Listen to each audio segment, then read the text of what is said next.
We are back again for another reaction. This time, we are reacting to a situation I already did a video on. It was the Roman Hawke stuff that happened. A little bit of a brief rundown. You know, Roman Hawke was the person that was getting canceled on TikTok. They made like a video breaking down. They were talking about their lizard Margot who passed away, and then they set up the GoFundMe, and then they asked for $4,000, which definitely seemed like a very egregious amount of money for sure. Considering when you take into account that the cremation process or getting, what the fuck is the term that they use? They're going to talk about it here. There's like another term that they wanted to do. Taxidermy. That was the other thing. To get those, it was like nowhere even close to $4,000. It's like at most maybe $300 or $400, not $4,000. So that led to people speculating that maybe Roman Hawke was trying to get another fursuit, which I think was a reasonable speculation at the time.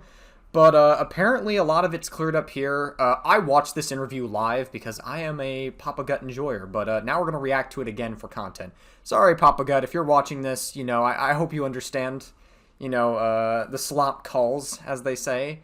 It's Call of Slop Duty. That was a terrible fucking joke. Don't let me cook ever again. All right. I guess we'll just get started. You know, I'm gonna speed this up a little bit because I do like to speed up my videos a little bit. I do like to add more commentary. I try to, anyways. I try not to steal other people's content. I try to add as much commentary as I can. Anyways, enough pretext. Let's just fucking watch this. When you made that Margot video, were you trying to be viral? There's an entire misunderstanding, actually, to that entire video. What were the feelings that you got when you first blew up? It starts to weigh on you that you have to start performing. How did you get to the point of doing TikTok trends to making adult content? There's more lore to this. Grossed in total is 1.8 million. There might be areas where you haven't been as financially responsible, I suppose. I became one of the top purchasers at Gucci. What's your mental relationship with when you... Oh my god, this is a hell of an intro. So yeah, as you guys know, Roman Hawke blew up during COVID when they were, I believe, 17. They started content creation at 17, and up until they were 21, I would say. I think now they're 21 or 22, close around that age. Someone can correct me in the comment section if I'm wrong. But, yeah, I believe a lot of people thought that they could ride the wave during COVID when they blew up on TikTok. A lot of content, even content that was very low effort, a lot of people thought, you know, this is the wave now. This is the new way. You know, COVID, I would say, has done irreparable damage to a lot of people. You know, some people recovered from it, some people didn't. A lot of people just permanently integrated in the online space and they kind of stayed there. And a lot of people that did via content creation wound up not doing super well long term. Maybe for the year they did, but later on it kind of just they started to decline a little bit, and we started to see that quite a lot. You do content dressing more femininely. Seeing myself in makeup and long hair feels so foreign these days. That little fursuit meltdown. That was silly. Was there a frustration? Oh, really? Interesting. So I guess they did reflect on that. I don't remember that part of the interview. I did watch this live. Again, just for full transparency, but like, I think it's interesting to rewatch it again. One, for content, again, as I said earlier, but two, maybe there's like some stuff that I missed here that I didn't quite pick up on. So I think watching it again is just important because I actually didn't pick up that they said that that meltdown was silly. Yeah. With people constantly talking about the Margot meme. It's always, where's Margot? The asking where's Margot was turned into what happened to you. People started to feel like asking for $4,000 was an overreach. If I had the money to cover this by myself, I would have never made the GoFundMe. Interesting. Okay. All right. This seems like it's, I mean, generally speaking, I thought this was a very insightful interview. Papa Gut is like one of the very few normal people on the internet, I think. A lot of people, if they were in Papa Gut's shoes and they interviewed Roman Hawke, I feel like they would have just like tried to litigate Roman Hawke on like every single controversy in a very uncomfortable way. So I think it's important to have people that are as normal as Papa Gut who don't like give such high energy to literally fucking every single situation they talk about. And that's one of the reasons I like Papa Gut. He's one of the big inspirations for this channel. Fun fact. Yeah. All right, perfect. I think we're already ready to go. I wasn't expecting to be ready to go so quickly. I have been sitting here for the last hour. Okay. Have you been dreading the conversation? Last time I did something like this, I was 17, and like I did it with two guys named Pat and Alex, and I had Margot with me. Okay. So it's been many years since I've done an interview like this, so a little nervous. Just Yeah, no reason to be just nervous. I mean, I would imagine that's natural. I mean, considering you were, again, 17 when you last had your interview, and also this is probably the first time you have publicly said anything after getting tons of people and backlash on TikTok. My general opinion of the controversy is based on a lot of what I've seen. There's definitely some parts of it that I think Roman Hawke is worthy of some criticism legitimately. But I do believe that there's like some other stuff that they talk about in this interview that I think is just worth noting. I'm not really interested in jumping. I try not to jump on the bandwagon. I used to do that a lot back in the internet before my old Twitch streaming days. If you know, you know. But yeah, you know, what winds up happening is, like, when you're part of the mob or part of, like, the space that constantly goes after other people, you think you're doing a good thing, right? And this is when I was streaming on Twitch. I wasn't, like, super big on Twitch, but I got around in the streaming spaces, I would say. I would say I had just hit 800 followers, and then I had my massive controversy. And no one is really gonna know what being through massive controversy is like until you go through it. It is, it's tough, man. It's tough to describe what the feeling is generally like. You know, in the moment it can feel like the end of the fucking world when you're getting canceled. It can really feel that way. But overall, you kind of just have to take a step back and recover. And I think Papa Gut gave some very good advice, and I really took that advice to heart. And that's kind of when I decided, fuck it, I'm gonna just start this channel again. Just rebuild with a new audience, I guess. If anyone from my old audience comes back, then they come back. You know what I mean? I'm not really... You're welcome here, you know? Like, you're free to stay. But, yeah, so it's important to... I tend to approach controversies with that mindset, generally speaking. With Roman Hawke, again, I think Roman Hawke is worthy of some criticism, but I am also willing to hear Roman Hawke out after everything. So I think that's just important context and insight to bring up. A lot of people don't really understand what it's like to be in the content creator shoes. You know, people just like hop on the mob bandwagon. A lot of people tend to do it blindly as well. Virtue bullying, as some people would call it. I'm assuming there was probably not as much controversy attached to the first conversation. no, Yeah. it was one of those joke interviews. They're like, oh, herpetology, study of herpes. Oh, So it was like a okay. whole joke thing. Gotcha, yeah, It was because I know still fun. one of your names is like Herps or Interesting. something. I don't... Yeah. Like one of your Herpetology. okay. All right, so really quick, before like the conversation part, I just want to let you know how I typically do like my content. I come on, I do whatever segments I'm going to do, yada yada yada. After I'm done, I put it on members only, and then I throw it over to my editor.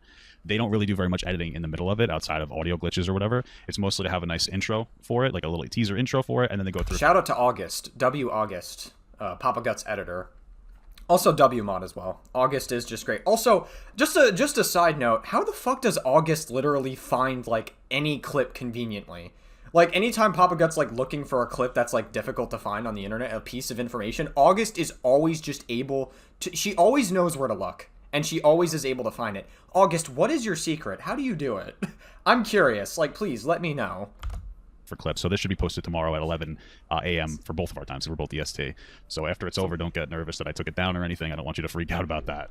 And then as far as the conversation, I know you want an opportunity to chat about some of your controversy and obviously, you know, have a more well thought out response. I've been in the scenario where I've been in the scenarios where I've had controversy and I shoot from the hip and you make it worse, even if you're in the wrong, you know, and then Yeah, I mean, this is exactly what I was talking about earlier. You know, when you're in the midst of controversy, it's hard to know what to do in the moment.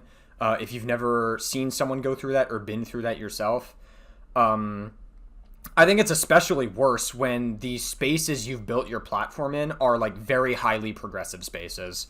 And I'm not talking about people who are just like normal progressives or normal left-leaning people or whatever. I'm not talking about those people. I'm talking about like extremely far left people that will, even if you don't slightly align with any of their values, they will chastise you and cast you out immediately, no questions asked.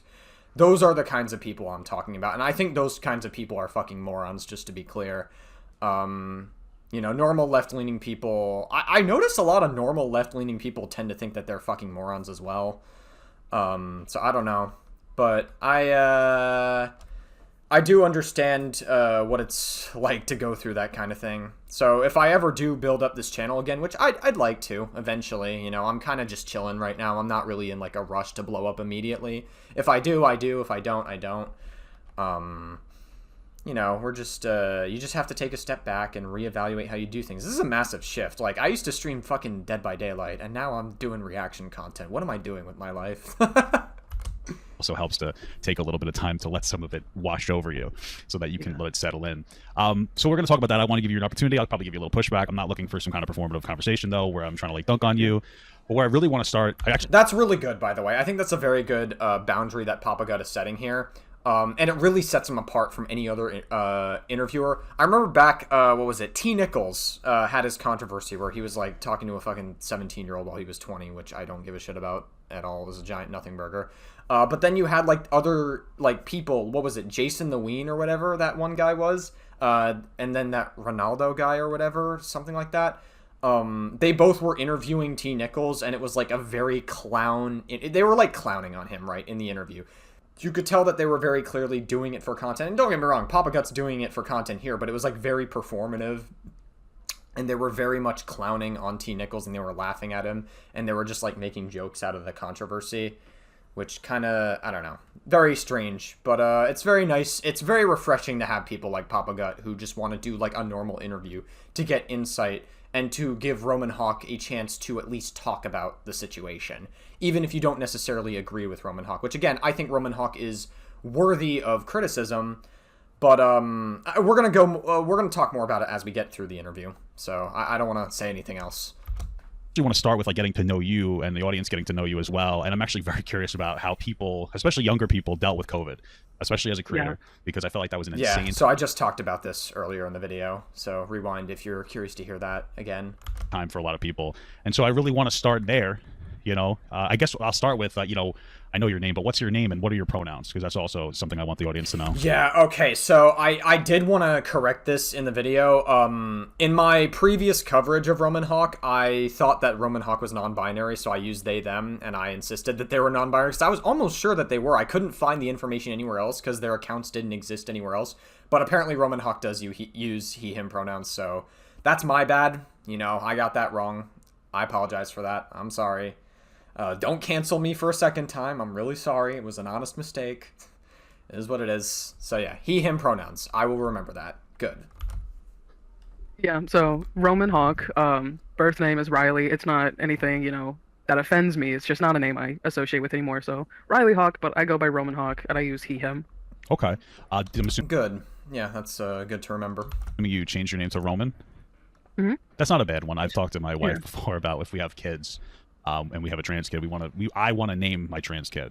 Like, I want to rename them, because you have some people with normal names like Roman or something, and then you have some people that have like moonshine water or something like that. Something. Yeah, exactly. Yeah. I noticed that a lot with a lot of trans people. I mean, no hate to trans people, obviously. We love trans people, but yeah. I mean, like, I've actually rarely noticed that. I mean, I see it occasionally. Like, I knew a trans person named Hazel. They renamed themselves to Hazel. I don't think that's a bad name.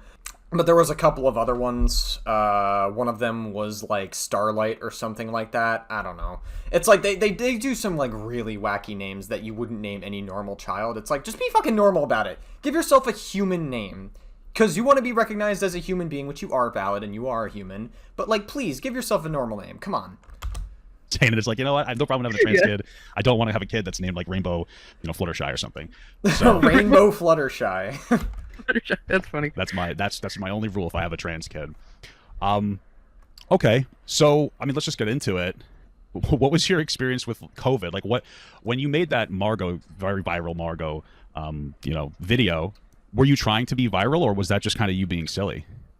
So there's an entire kind of misunderstanding actually to that entire video. It started with a user called Gracie Just Gracie, and she started with, "Excuse me, my name is Gracie, not Stacy or Tracy or Lacey. Gracie Just Gracie." And then I saw that was my cat's name before she passed away in 2023. Rest in peace. She had cancer, unfortunately. Sorry, I won't be a Debbie Downer on the video, but yeah, that was my cat's name. So two other people make their own versions, and then I realized, oh, this is probably going to be a trend. I would like to hop on this. So first take ever, I did, excuse me, her name is Margot, not Marco, Mango Wells Fargo. And then I just uploaded it. I was just like, okay, this is a trend. I was a very small account at the time. It was like, I had my first viral video just in like November of that year, like, or like of the last year, so 2019. So very small account. I was like, trend, hopped on it, blew up overnight, and then it all just started going boop, boop, boop, boop, boop, boop from there. So yeah, that's exactly what I was talking about earlier when Roman Hawke uploaded their first TikTok, and like once your first TikTok blows up, and once you get tons of followers, and once you like actually start to build a platform, you like kind of think, oh my god, this is the wave, this is the way, and eventually you feel pressured to maintain certain aspects of it. We talked about like OnlyFans in the last coverage of Roman Hawke. And like how there was a surge in like people that wanted to start an OnlyFans back in maybe they talk about this later in the interview. I don't actually remember specifically if they do, but in like back during like COVID or a little before that, around that time period, I want to say. Is when people, like the moment they turned 18, they would just immediately start an OnlyFans, which is like such a, I would say doing OnlyFans is a pretty, I mean, I don't have any experience doing OnlyFans, so I can't say for certain, but it seems like a life-altering decision in such a way where it's like you start it and then you have people that are watching you endlessly and you make tons of money off of it and it does well, but you almost feel pressured to maintain that specifically. And I feel like it was that in combination with building a platform here with the her name is Margot stuff. Okay, well, I was only 17. Yeah, that's crazy. That actually makes sense because I see some people being like, nobody probably even called the lizard Wells Fargo, and I'm like, yeah, probably not. But now it makes sense. You were just trying to rhyme for the song. That makes sense. Okay, so were you trying to get viral, or were you just trying to be silly? It sounds like you wanted to see if you can get something a little viral. I mean, yeah, I guess it was, one, silly. Two, I realized, oh, I could rhyme with this, and then I guess everyone always hopes to get a viral video to be seen, you know. So I just didn't expect it to be that one. Yeah, that was insane. It's interesting. I mean, I don't know if that's a direct discrepancy with what they said in their meltdown video, where they said, I never asked for any of this. It could have just been like a heat of the moment thing. I wouldn't say it's like a direct discrepancy, but it definitely, I don't know. If you had on the back of your mind that you were going to blow up, or well, not necessarily blow up, but with the possibility of it in mind, we'll say. It's interesting. I don't know. I'll keep watching. How did you deal with like the inflow, the mass? I mean, really massive. Even today, you look up like Margot Lizard Person, and it's just like insane on YouTube. You have like tens of millions of views. And yeah, it's the situation that first comes up on YouTube when we look up the Margot Lizard Person, especially considering most of the social media is now gone. For better or for worse for Roman Hawke, I guess. How did you deal with that? Like, what were the feelings that you got when you first blew up with that video? So at first, you know, the first time that's ever happened to someone, you're a little scared because you see, oh, 10,000 views. Oh, 100,000 views. Oh my God, my first million views. And then you're realizing more and more people are seeing it. And then the more and more followers that come in, it starts to weigh on you that you have to start performing in a sense. It's different for everyone, but for me, that makes a lot of sense. You know, when I was starting out on Twitch, I had a little bit of help from someone who I thought was a homie, we'll say. You know, I was building up the Dead by Daylight space is like very, very far left, almost to the point where it's like radicalized left-leaning space. Which wouldn't be a problem because I aligned with most of what they believed in. But, like, when you become part of those spaces, it's almost like you want to put on a performance because you're like, oh, well, now I'm a content creator. Fuck, now I have to be on my A game, right? A lot of people, like, you're never going to be a normal person if you're a content creator ever again. Just like, obviously, content creators are people, yes, but you're not going to be, like, just an ordinary person, no matter how hard you try, if you have, like, some level of fame to you. Even if it's, like, a small amount, even if you're not, like... Even if no one knows who the fuck you are. And to be fair, no one knows who the fuck I am. I'm just some guy at the end of the day. It's interesting because I kind of relate to this a little heavily because I did used to stream on Twitch. I blew up. Oh, no, I didn't blow up. That's a fucking terrible term. Ugh. I was gaining like a level of following, you know, I had some community presence, you know, the Dead by Daylight community it's almost like a neighborhood where everyone knows each other. You know, it's like small town energy. It's almost parasocial in a lot of ways too. And then the moment anything goes south, it's a safe space, as they would refer to it. So the moment anyone doesn't align with you, or anyone who you consider a friend would be I guess, offended or upset by another community member, and they get ostracized, you would almost sympathize with them, and that's how the level of groupthink operated there. I wouldn't say the Dead by Daylight community is a cult, but there's a lot of cult-like behavior in there. So, I don't know. I relate to this very heavily, generally. I was living with my grandmother. I had for the last 10 years, and she was sort of my manager. So she was the one trying to get me successful.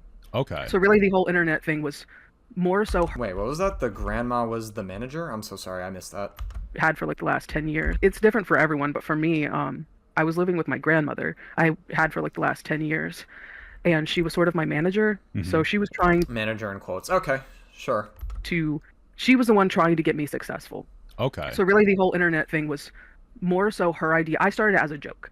But as soon as that video blew up, she's like, you got followers, you got people looking at you now. We're going to turn this into profit. And I was like, okay. So it's All right. Yeah, okay. I mean, I don't really have much else to say about that point particularly. I've never seen a grandma become a manager, though. I guess it's not impossible. I don't have much to say beyond that. oh, sorry, I didn't mean to cut you off. oh, you're okay. But so it's trying to figure out how to properly word this. She saw it as profit and to get me out there. So she turned herself into my manager and was constantly watching everything I did, views, comments I made. So Okay, was that the intention from her to have you start doing content as a profit, or was it more of after you made a video, she's like, oh, I want to jump on this? she didn't care at first, but like I said, as soon as that video popped up, she jumped on it. She jumped on it immediately. She was the type of person, she was very successful in her youth, but she never made it. And she told me, this is verbatim for her mouth, she was trying to get me to make it. Okay, So Oh, okay. That makes a lot of sense, actually, now that I think about it. Because, if I'm reading between the lines a little bit, and I could be totally wrong, so Roman Hawke is saying their grandmother, his grandmother, I'm so sorry. His grandmother, wasn't, as successful as Roman Hawke would have been, potentially. And I think it's also important to note that any level of success when it comes to fame, which usually, if it's a grandma, I'm going to assume it's some level of acting. I'm reading between the lines a little bit. Maybe it's an acting career or some creative arts field. I wouldn't know unless Roman Hawke said specifically. But that's just me reading between the lines. And it wasn't as successful. It couldn't have been more of a failure than Deaf Noodles, though. Surely not. I don't know. It's interesting insight. I think that the moment, because COVID was very new. COVID was a very new thing. A lot of people, and maybe the grandmother thought that COVID would be the wave as well. A lot of kids did as well. Maybe the grandma got a hint of that, and their history, I guess, sort of helped out with that. So again, that's just me reading between the lines a little bit. I could have a total misread on that, though, for all I know. So maybe I'm just talking out of my ass here. she was making me push out content, making sure I wasn't saying the wrong things as a kid. All down those lines. Oh, so she was doing helping with PR as well. That's interesting. How did you what was your feelings associated with that, that potential pressure from your grandmother to succeed or perform? Or It was definitely a lot, because I'm going to do a little lore drop here. I did American Idol. And Oh, really? What's the original American Idol episode? I would not be able to react to it. I would get that shit taken down so fast, but I would be very curious to watch that on my spare time if anyone knows the original American Idol episode. okay. I made it through. But they did this whole email cutting people because they overcasted and whatnot. And she took that as my biggest failure. So then this happened, and she's like, now this is going to be your next thing. Okay. So then So they're trying again. Where we failed, basically the grandmother's attitude is where I failed, you will succeed. That was the mindset. Pressure from one failure, the next failure, and now this, trying to make it work. Clearly now somewhat of another failure. Well, I don't know about that. I understand what you mean. Many twisted villains in history have used the same argument. I'm just kidding. I'm fucking around too much. But I don't know about that. Yeah. The There's a lot of pressure controversy to isn't do the necessarily right thing. failure. Yeah, I was gonna say. And I was talking about the where we failed will succeed. Nothing Roman Hawke said specifically. Just to be clear, for clarity there. So, when you say that you're getting cut because there was too much bloat, I guess, on the American Idol was a failure, was that her words or was that your interpretation of what she had said? My interpretation. I did songs that, you know, worked well with my voice, worked well with my character and me. Like one of them was the fucking ooh be doo, I wanna be like you, ooh, ooh, from Okay. Jungle Book on ukulele, and they loved it. That's what sold them. She hated that. She was like, no, you're not gonna make it because of this. But I Okay, did. that's interesting. I think that's the grandmother projecting a little bit. Maybe the grandmother was a singer. I don't know. I'm trying to like read between the lines to figure out who the grandma was. I'm still betting on actress. That's where my money's on. Maybe she was a singer. I don't know. Maybe she performed in like Broadway. Maybe she was a weird theater kid. maybe she was just some weird theater kid back in the day. Back in my day, theater wasn't as But then eventually got cut. Okay. I mean, it doesn't really sound like a failure to me. It sounds like a success with an unfortunate tone to it. But I mean, you got close. Yeah, to No, I definitely think it was the grandma projecting her misfortune onto Roman Hawke just a little bit here. I'm getting that a lot. most, you know.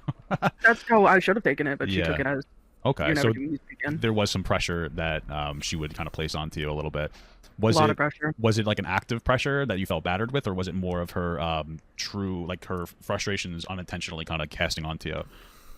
I guess it's a mix of both because it was constant pressure. Sometimes I feel bad, but I have like recordings in my phone from 2019, 2020, 2021 of just her going at my throat for anything I did online, whether she liked it or not. If I said So 2019, would that mean... Oh, so was this before COVID? I'm just wondering... That's weird. I'm a little confused on the timeline now. Was it like before COVID that you blew up? Or maybe they were doing content beforehand, but then they blew up during COVID. I'm a little confused about that part.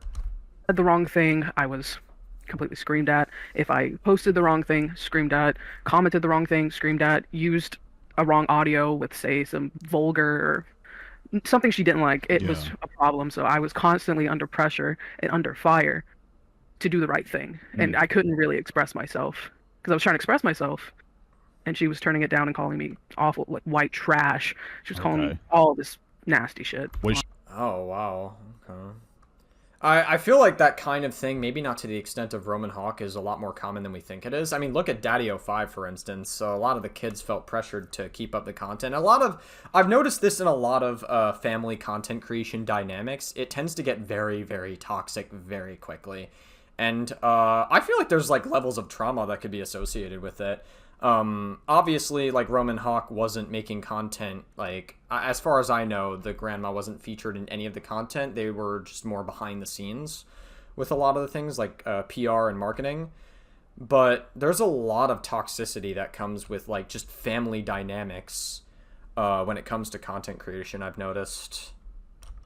she particularly religious or anything like that, or it seems like she was a Woman was little. low-key Satanist. Oh, okay, because Satanist. Oh, okay. it seems like she were some of the issues that she had around like language or something in the audios, or what was it that would she consider? What would she consider like a failure or a bad representation of yourself? So I remember one specific video I made when I was still 17. It was a Childish Gambino audio. It was the one, yes, my favorite rapper now. Yeah, dude, I better be. Now you can fucking kiss my ass, human centipede. And it was pertaining to people who, like, were my friend beforehand or weren't my friends beforehand. And then as soon as this happened, all of a sudden they want to be friends with me, but they want to do all this with me. They want to hang out with me. And I was frustrated. Interesting. Hold on. Let me replay that one more time. It's happened. Like, were my friend beforehand or weren't my friends beforehand. And then as soon as it's pertaining to end, Sorry, I keep playing, like, different segments. I'm trying to understand it. Whoops, my bad. like, were my friend beforehand or weren't my friends beforehand. And then as soon as this happened, all of a sudden they want to be friends with me, but they want to do all this with me. They want to hang out with me. And I was frustrated. Those are some fair-weathered friends. You need to not have fair-weathered friends. Any fair-weathered friend is no friend of mine. Anytime you have any friend in your life that is fair-weathered, that is only with you during the success, but never during your downfall, fucking run, dude. Fucking run. You do not want those people in your life. Those people are fucking parasitic to your life. and they are in it for themselves first and foremost. And it's not a bad thing to be there for yourself first, but holy fuck, Fairweathered is like a whole other level of selfishness that is just it pisses me off on another level, for personal reasons. With this pattern I was noticing of people who used to hate me now suddenly want to be best friends with me, hang out all the time. So I made a video to that audience. That makes sense. There's a lot of fucking fake people that are like that on social media specifically. There's a lot of people like that on Twitch and on TikTok specifically that are like that. About it. Within the day, I was called downstairs, and all hell broke loose. Interesting. Yeah, it sounds a little oppressive, I'll say, because I saw obviously the Margot video, but I haven't seen a lot of your other content. But I'll tell you, like, I used to obviously have a lot of vulgar jokes and everything too. So fortunately for me, I was I had more autonomy over myself and agency over myself at that point. Yeah. Okay, so it sounds like there was a lot of stress. So there was more stress than I would have expected to be associated with your content, because I understand as a content creator how it can feel to have a big video and then not live up to that expectation in your next video or your next video after that. And I feel like it's one of the biggest hurdles to get through is to realize that, like, you don't have to always be viral, and that you can still be very successful, especially since sometimes when you have these less viral videos, your closer fans like them more. At least it's been my experience. I'll have videos with. Can we just take a moment to appreciate how Papa Gut is like engaging with this interview? I really love how Papa Gut is engaging. Like, he's almost like seeing himself in Roman Hawke. And I think that's like a very important aspect people need to realize when watching this interview, is that he is really, really like understanding what it's like to be through the thick and thin of content creation. Papa Gut got big on TikTok. And then he had like his big crash out. He made like the bad joke. He's told this story a million times. What feels like a million times anyway.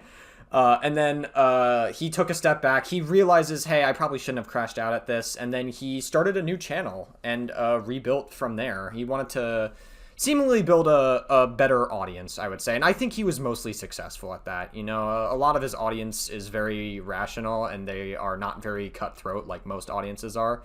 Not like Dean Withers, who builds his audience. Like, I'm using Dean Withers as an example because Dean Withers builds his audience off of hyper virtue signaling and getting like endless dunks on people.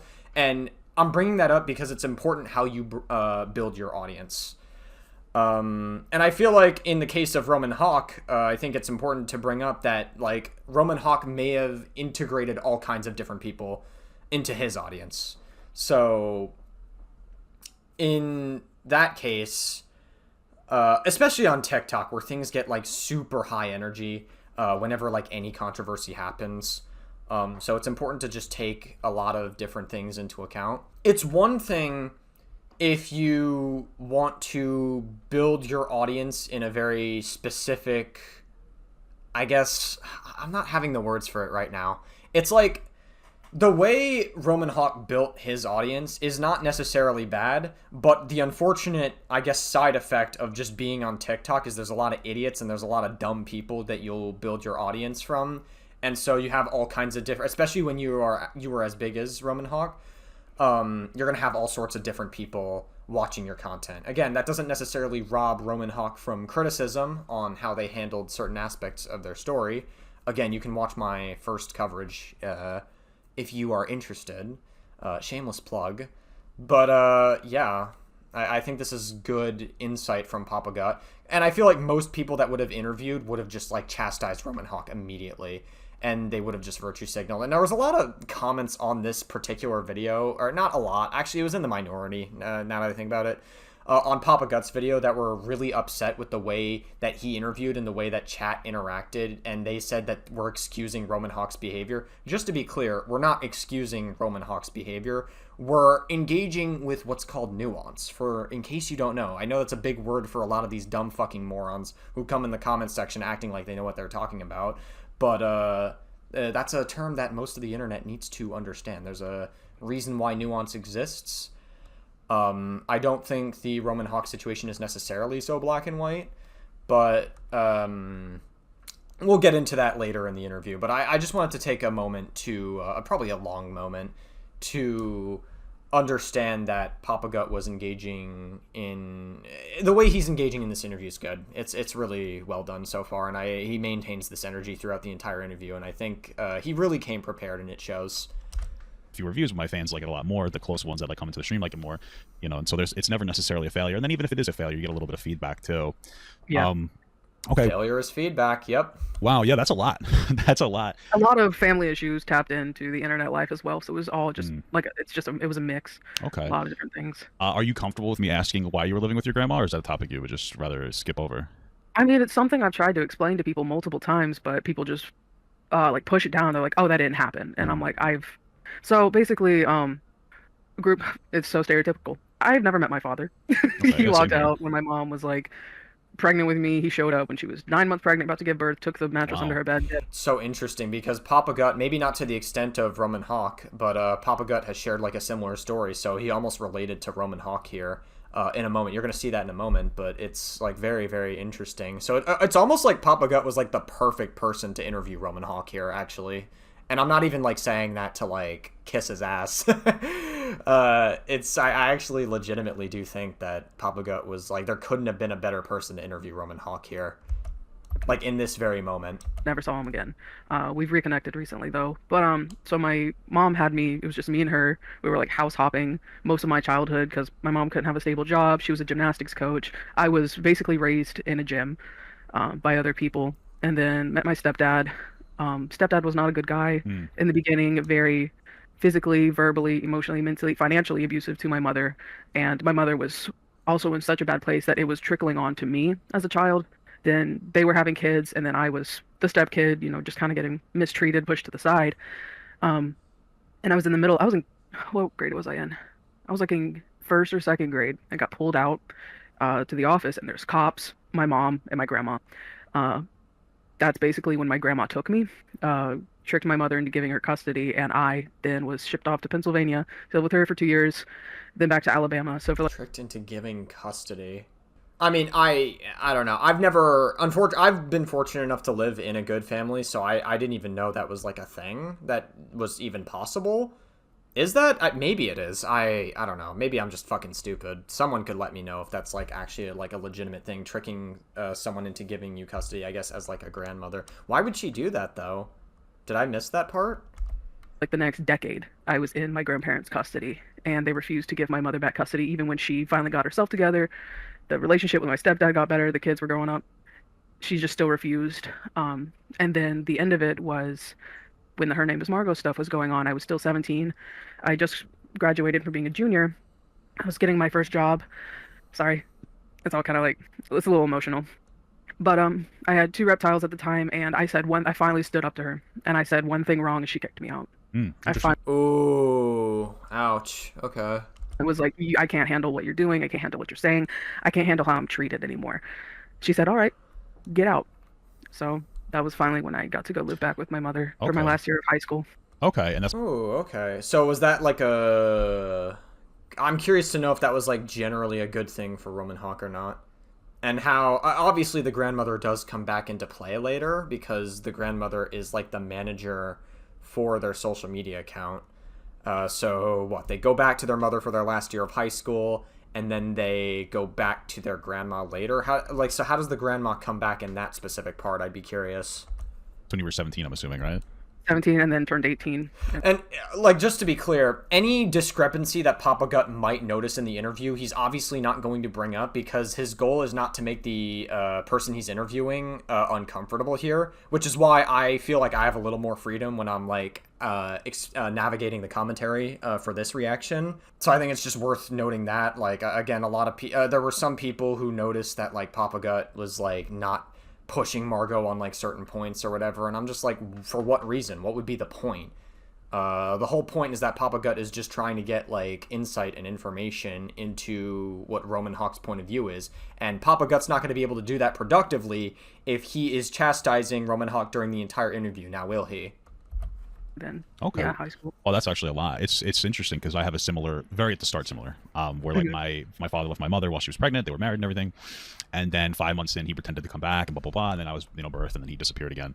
Yeah, this is what I was talking about earlier when I said that Papa Gut was the perfect person to interview Roman Hawke because it's almost like he related to that specific moment with like his past. Well, fortunately for me, my mother never dated after that. Like so. That's very interesting, though. Okay, so there's a lot there. What made you inevitably leave and move out on your own? Or when did you move out onto your own? And what made you go to, like, because you went to New York, didn't you? Yeah, so this ties into I did watch some of your videos before I, DM'd you and contacted you Hmm. about the OF stuff. Um, that was I like quit my job, the one that I had over the summer because I was going back into school. 18, noticed people, were like my body, whatever the Right. heck. Started that, made a good decent chunk of money. Bought, Again, that's a lot more common than people realized during the time that Roman Hawk actually got into OnlyFans. A lot of people would become 18 and then they would begin to start an OF, and then the money was really good at first and they feel pressure to maintain that. So that was a lot more common than we realized. Again, we don't see it as much nowadays. Maybe it's still around and I'm just not noticing it. I'm not on OnlyFans much.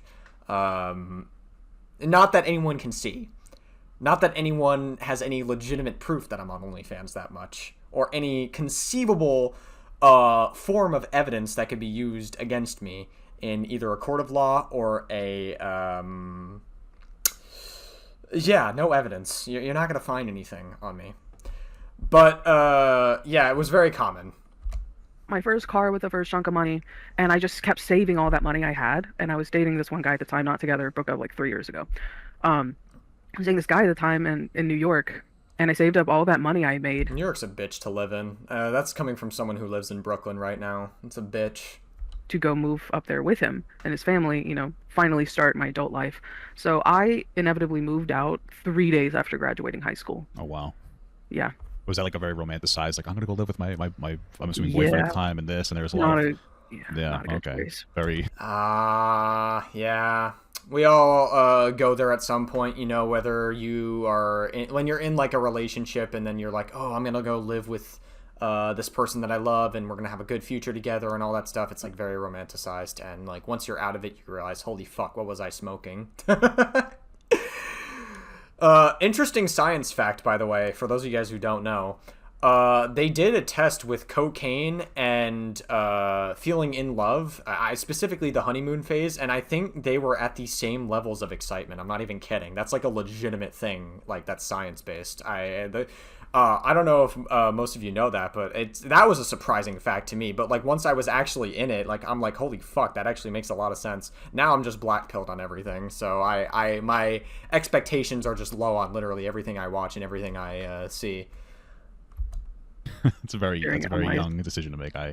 We've all been there in some capacities. Yeah.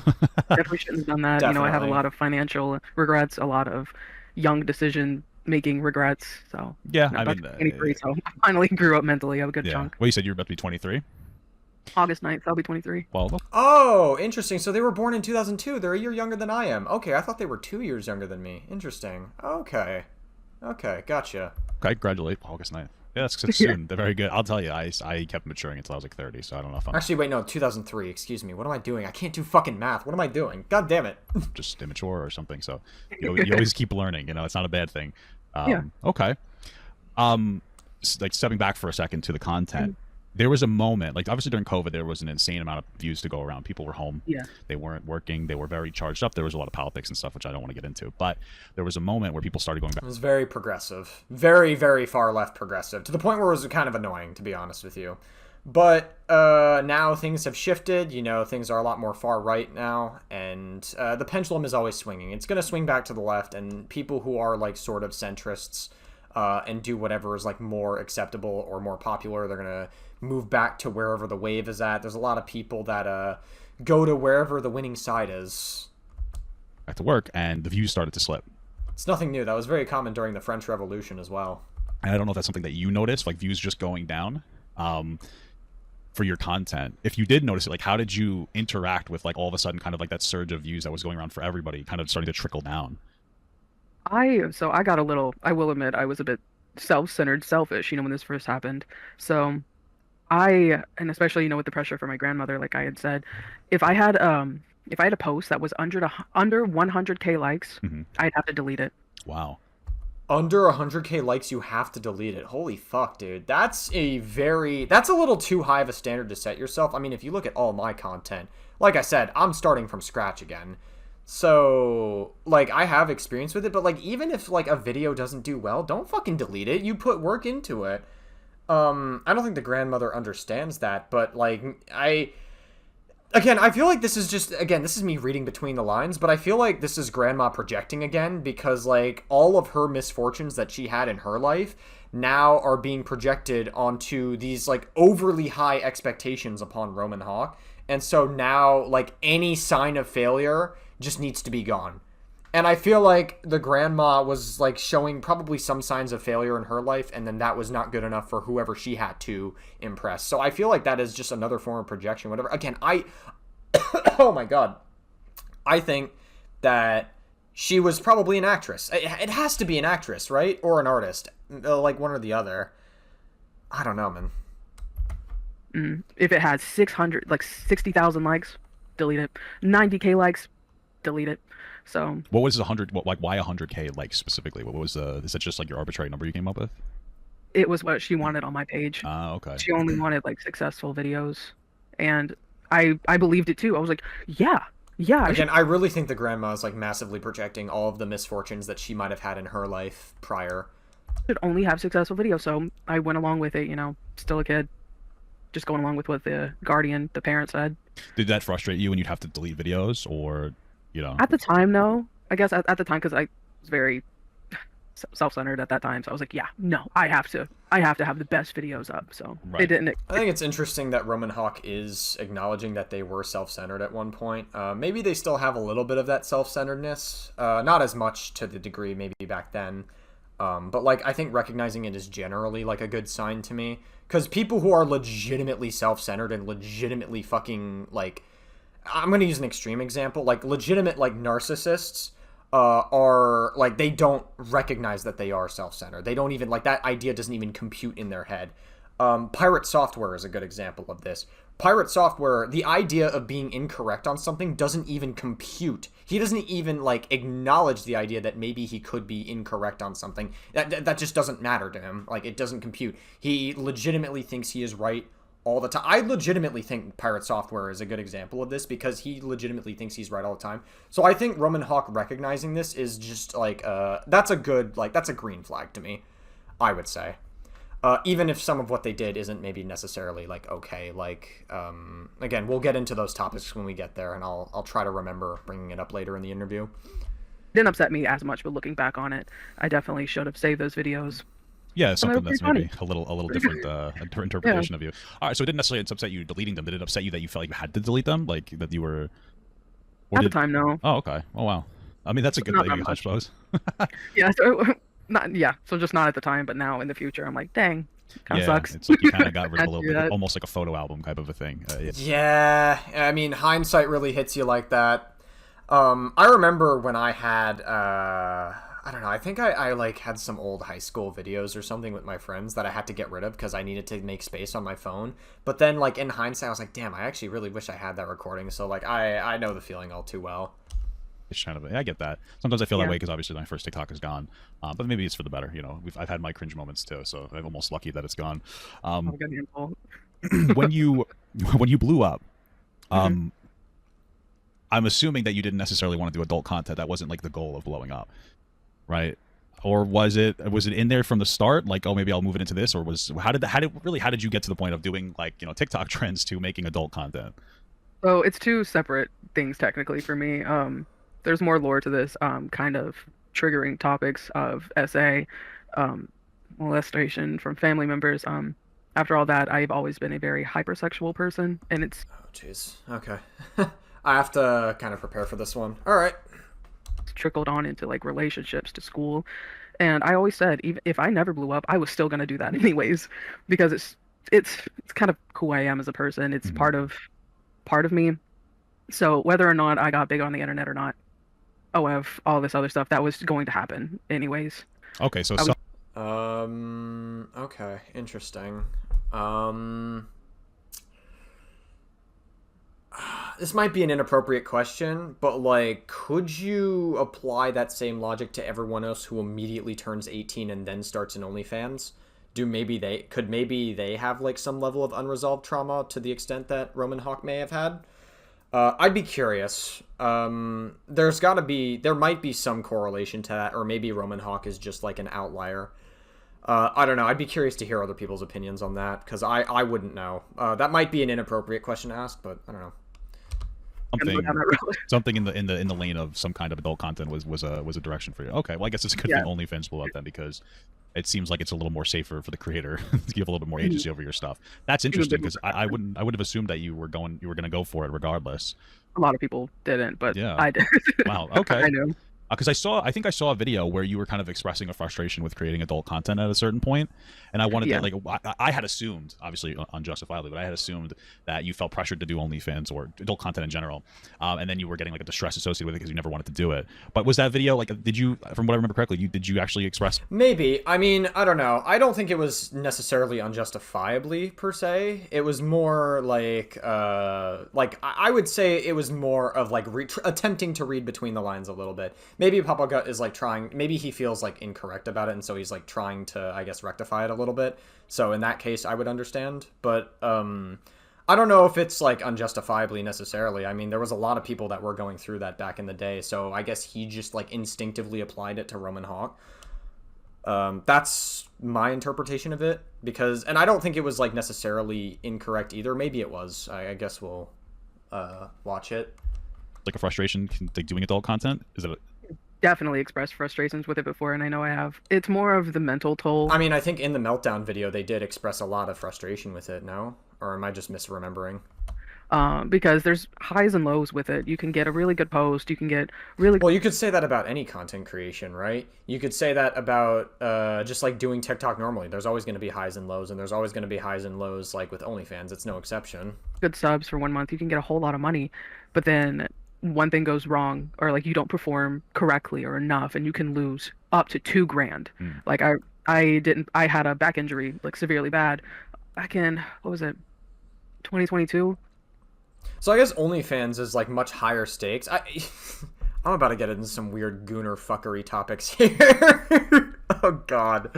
So it's more high stakes because men are fucking disgusting. You know, like I am not one of those men, ever. I would never do such a sinful thing. I am a Christian man. I'm not actually Christian. But men are disgusting. And whenever, I guess if you were, like, paying for an OnlyFans, and, like, you had really, really good experience with a ton of videos, and then one bad experience, like, one lukewarm, or, like, even lukewarm experience or bad experience you have, engaging with OnlyFans content, we'll say... suddenly, like, that just turns you off for the rest of the content going forward.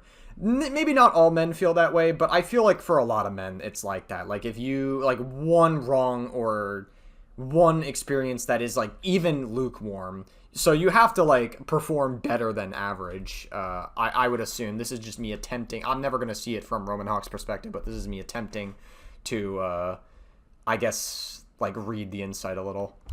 Yeah, like around 2021, 2022.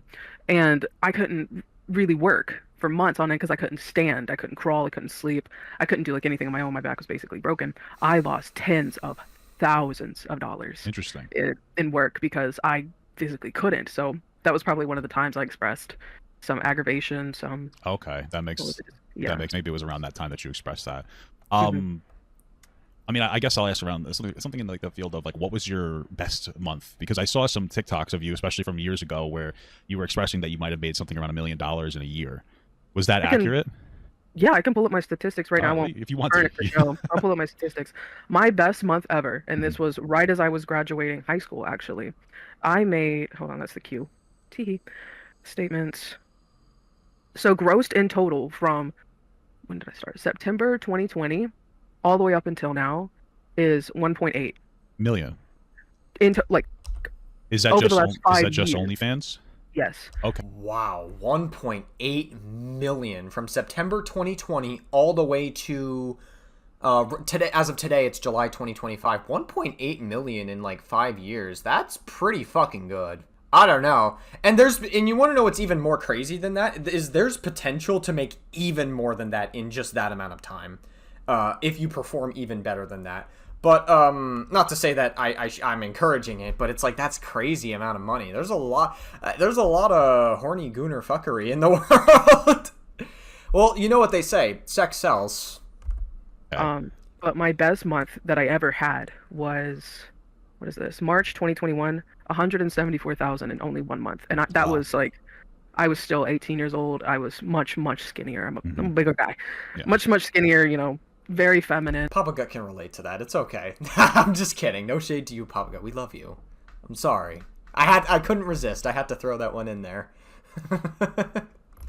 Very little tattoos. So Okay. and then Interesting. it's been going down. Sure, from there. I could see. Yeah, no, I mean that's just kind of generally how it is in general. I understand that. Okay, that's Yeah. still an impressive. It's an impressive. It was No, that's really impressive though. 1.8 million is like really, really insane in like just 5 years' time, just from OnlyFans alone. And like you have to keep in mind they were still doing TikTok, which you can still make money off of TikTok. But I think later in the interview, Roman Hawke did say that they didn't make a dime off TikTok, which I'm a little skeptical on. I don't know how much I believe that. When you're a big TikTok content creator, you're definitely going to think about like how you can monetize your content. At some point that has to cross your mind one way or another when you're like big as a content creator. I don't know. I have a hard time believing. I don't think I've ever run into like a giant content creator that hasn't even made just a little bit of money off of their content. So I don't know. I have a little bit of a hard time believing that one.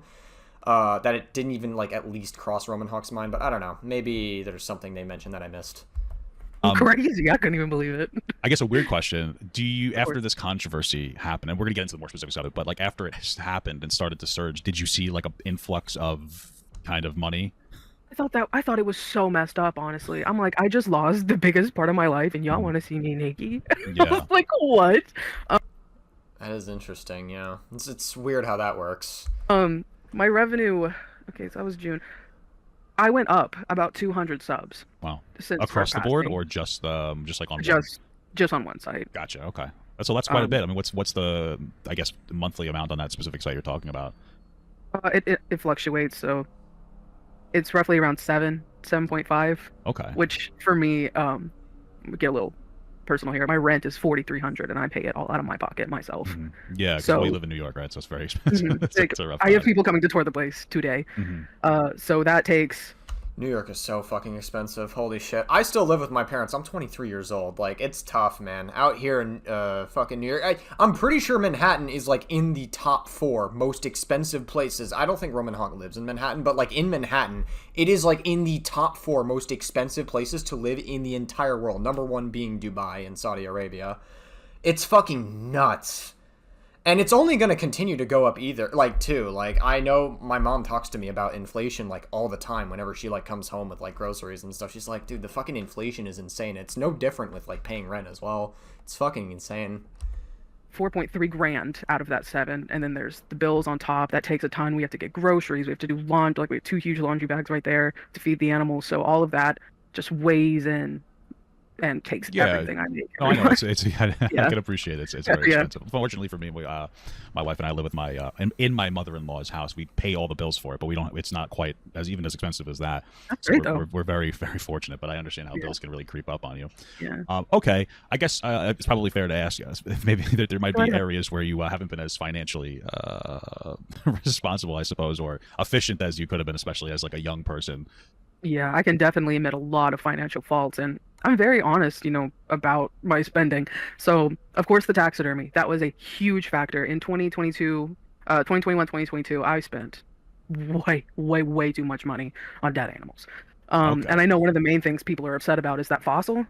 That fossil I heard of got a fossil. What is the fossil? You don't have to show it if you don't want to, but what is the Oh, yeah, fossil? it's in another room. It's a full-bodied Claudiosaurus, and I'm Okay. an absolute dinosaur. Like, it's on my phone case. I'm an absolute dinosaur Yeah. fanatic. So I had a good chunk of money in my savings, and honestly, that 13K didn't even make a dent in my savings at the Yeah. time. Is that how much it cost to get that? $13,000. 13,600. Okay. So wow. Wow. That's crazy. But I mean, it's easy. Like, I mean, Roman Hawke was like, what, 19 or 20 at this point? Wait, so they said they're going to be 22 this coming August, I believe they said. So that would mean 3 years ago, they would have been 19 at this point, or like 18 turning 19. Yeah, I mean, like, listen, like, I feel like that's naturally going to happen. You're going to be a lot more irresponsible financially, like spending shit. I feel like a lot of people are more guilty of this than they care to admit. I feel like probably some of you watching this, like if you were 18 or 19 at one point, like I feel like a lot of you, I don't know. I mean, like it is what it is. Especially considering the fact that they were making tons of money off of like OF and assumably like other places as well, like TikTok. Again, I know they said they weren't, but I don't know. I have my doubts about that. But if it didn't even make a dent in your savings, you probably thought at the time, yeah, this is probably not that big of a deal. I can spend money on this. But then, like, now looking at it, having to pay rent out of pocket, $4,300 a month for rent is, it makes sense. And the person who sold it to me hand delivered it to me. So yeah, people were mad about that, even though I bought it over 4 going on 5 years ago. So that was a big financial no-no I shouldn't have done. I had so much other taxidermy, crystals. I had this idea in my head that I was going to be bougie. Okay. Because I've never had money before, never was bougie. I became one of the top purchasers at Gucci. Oh, no. You're one of those. No. It'd be like that, A lot of people spend a lot of money on Bape, Supreme, Gucci. I remember when that was, like, the shit. Like, a lot of people in high school, like, really desperately wanted it. And it's so strange. Why do they make all these expensive... Like, I never understood the fucking hype behind Supreme. It's just a white sweater that's plain, but it just has a red brick on it that just says Supreme. What the fuck? Dude...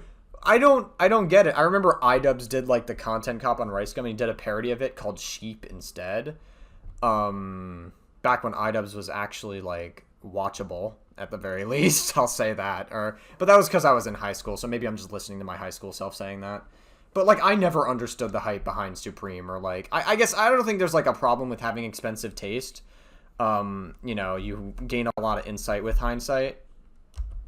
Like up there with Jeffree Star, wow. members of BTS. I became one of their like diamond members. I was spending I don't even know what that is. Much money at Gucci. How much you have to spend to be a diamond member at Gucci? Good Lord, I don't even. I know one day I walked out and I had spent close to $8,000 on a couple. Oh my god, fucking Papa Gut scared me. I thought that was my tab. I thought I had like a virus on my computer. He like opened up a new fucking tab. I was like, uh-oh, what the fuck? Oh my god, it scared the shit out of me. A handful of pieces, and I am selling them. I've sold a lot of them. I've actually donated a few pieces. Is there a decent resale value on that?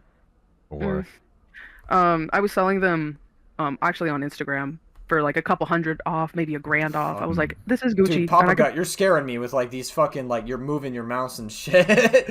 I keep thinking that like I got like a virus or something on my PC. Prove it's Gucci. I have the receipts. Yeah. But here's a discounted price, and it's basically brand new and not used. Okay. Yeah, I can appreciate spending incorrectly. I'm not quite. Yeah. My wife and I thankfully don't have like those types of tastes, like dinosaur fossils and Gucci. But like we are big Disney nerds, and we have a lot of like Loungefly bags and stuff, and so we could have been spending a little bit better. But not quite like that. But I understand, especially as a young person. And like, I guess that's another question: is like, how is it as a young person making a ridiculous amount of money? I mean, you said your best month was like $170,000, right? What is that like for like an 18-year-old? Like, what's going through your head? So growing up, like I told you, mom didn't have the best, stepdad didn't have the best. I had never ever even seen like $500 before. I've never got to like buy things for myself. All things for me as a kid came from grandparents, other family members. Mom was doing like pay in fours, pulling out loans to take us to places we wanted to go. So I am this 18-year-old with like $50,000 or more in my bank account. I'm like, here, Mom, here's $10,000. Please, I'm like, save this. I've given my mom thousands and thousands of dollars to help her. So now I have this big chunk of money and I'm living in New York. I'm like, oh, let's get some things I have never thought I could have before in my life.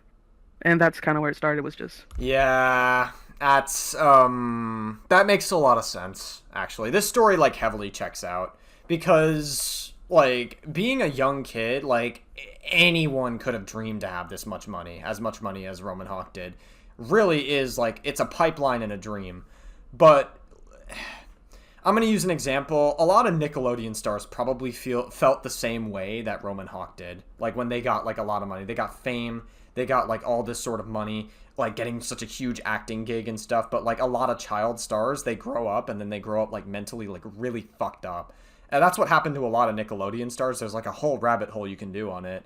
With, like, all the Dan Schneider stuff. Maybe I'll dive into it one day. I already, like, know most about it. But I feel like it could be interesting to talk about on the channel one day.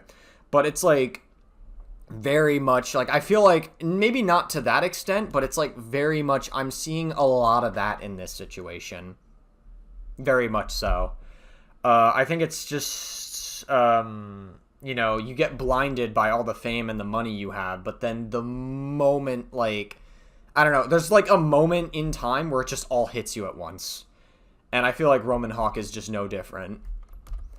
Okay. Doing things for me, and then of course all those financial purchases of for me Yeah, it really were adds up. irresponsible purchases. Did you, when you were making a lot of money, did you think that that was just how it was always going to be, or was there something in your head that said like, oh, maybe I should prepare for the, just generally speaking, for most people, the potential drop, in, you know, because when it comes to any creator stuff, the potential drop. So yeah, I knew it wasn't going to be a forever thing, and I knew it would dwindle out eventually. I just didn't, you know, time flies by so fast. It feels like only about a year ago I started, so the first 2 years were really good. Third year started moderately going down, and then these last 2 years is when it went boom. Yeah. And I'm making like just enough to get by. Okay. I did try to prepare. My ex's father, he was trying to get me into a savings thing for retirement. Yeah. But I was very, very stubborn at like 18, 19. I was like, no, I'll be fine. That's I'll typically be how it is. fine. Yeah. I got Very typical, yeah. it. I was not fine. I do not got it. So Are you dreading moving? Are you moving back with your parents? Is that what you're doing, or your mother? Or I'm actually moving back into the same neighborhood. It's Okay. a brand new subdivision. So my mom's like up here. You go down the road, and there's a little loop neighborhood. They're technically apartments, but they're single Is it like a cul-de-sac, or is it just a loop? I don't know. person homes. I got No, if it's Manhattan, then no, it wouldn't be a fucking, there wouldn't be any cul-de-sac that I'm aware of in Manhattan.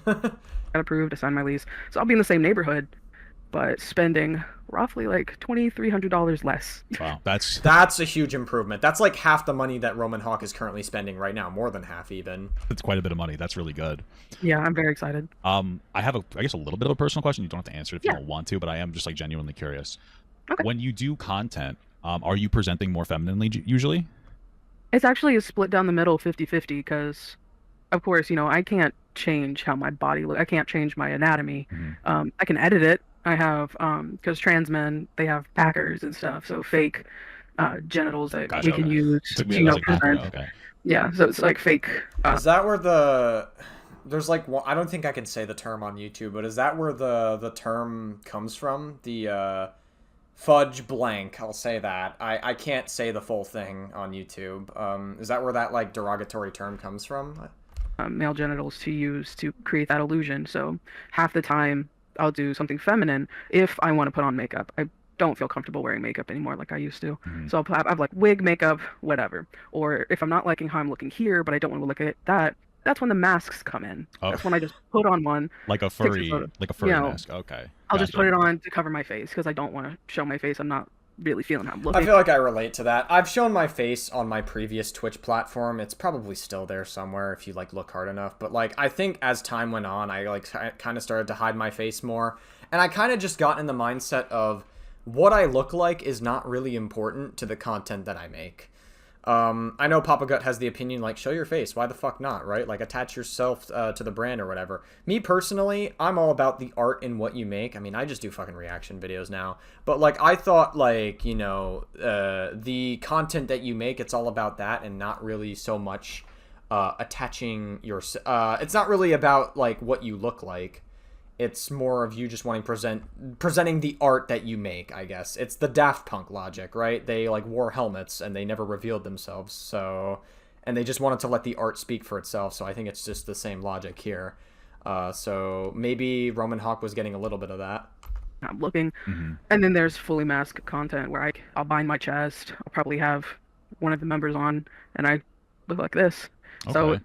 kind of depending on how I feel is how I post. Yeah, I was gonna say like I was gonna ask like what's your I guess mental relationship with when you do content dressing more femininely? Like is there some kind of an issue with that, or is it any frustrations or anything?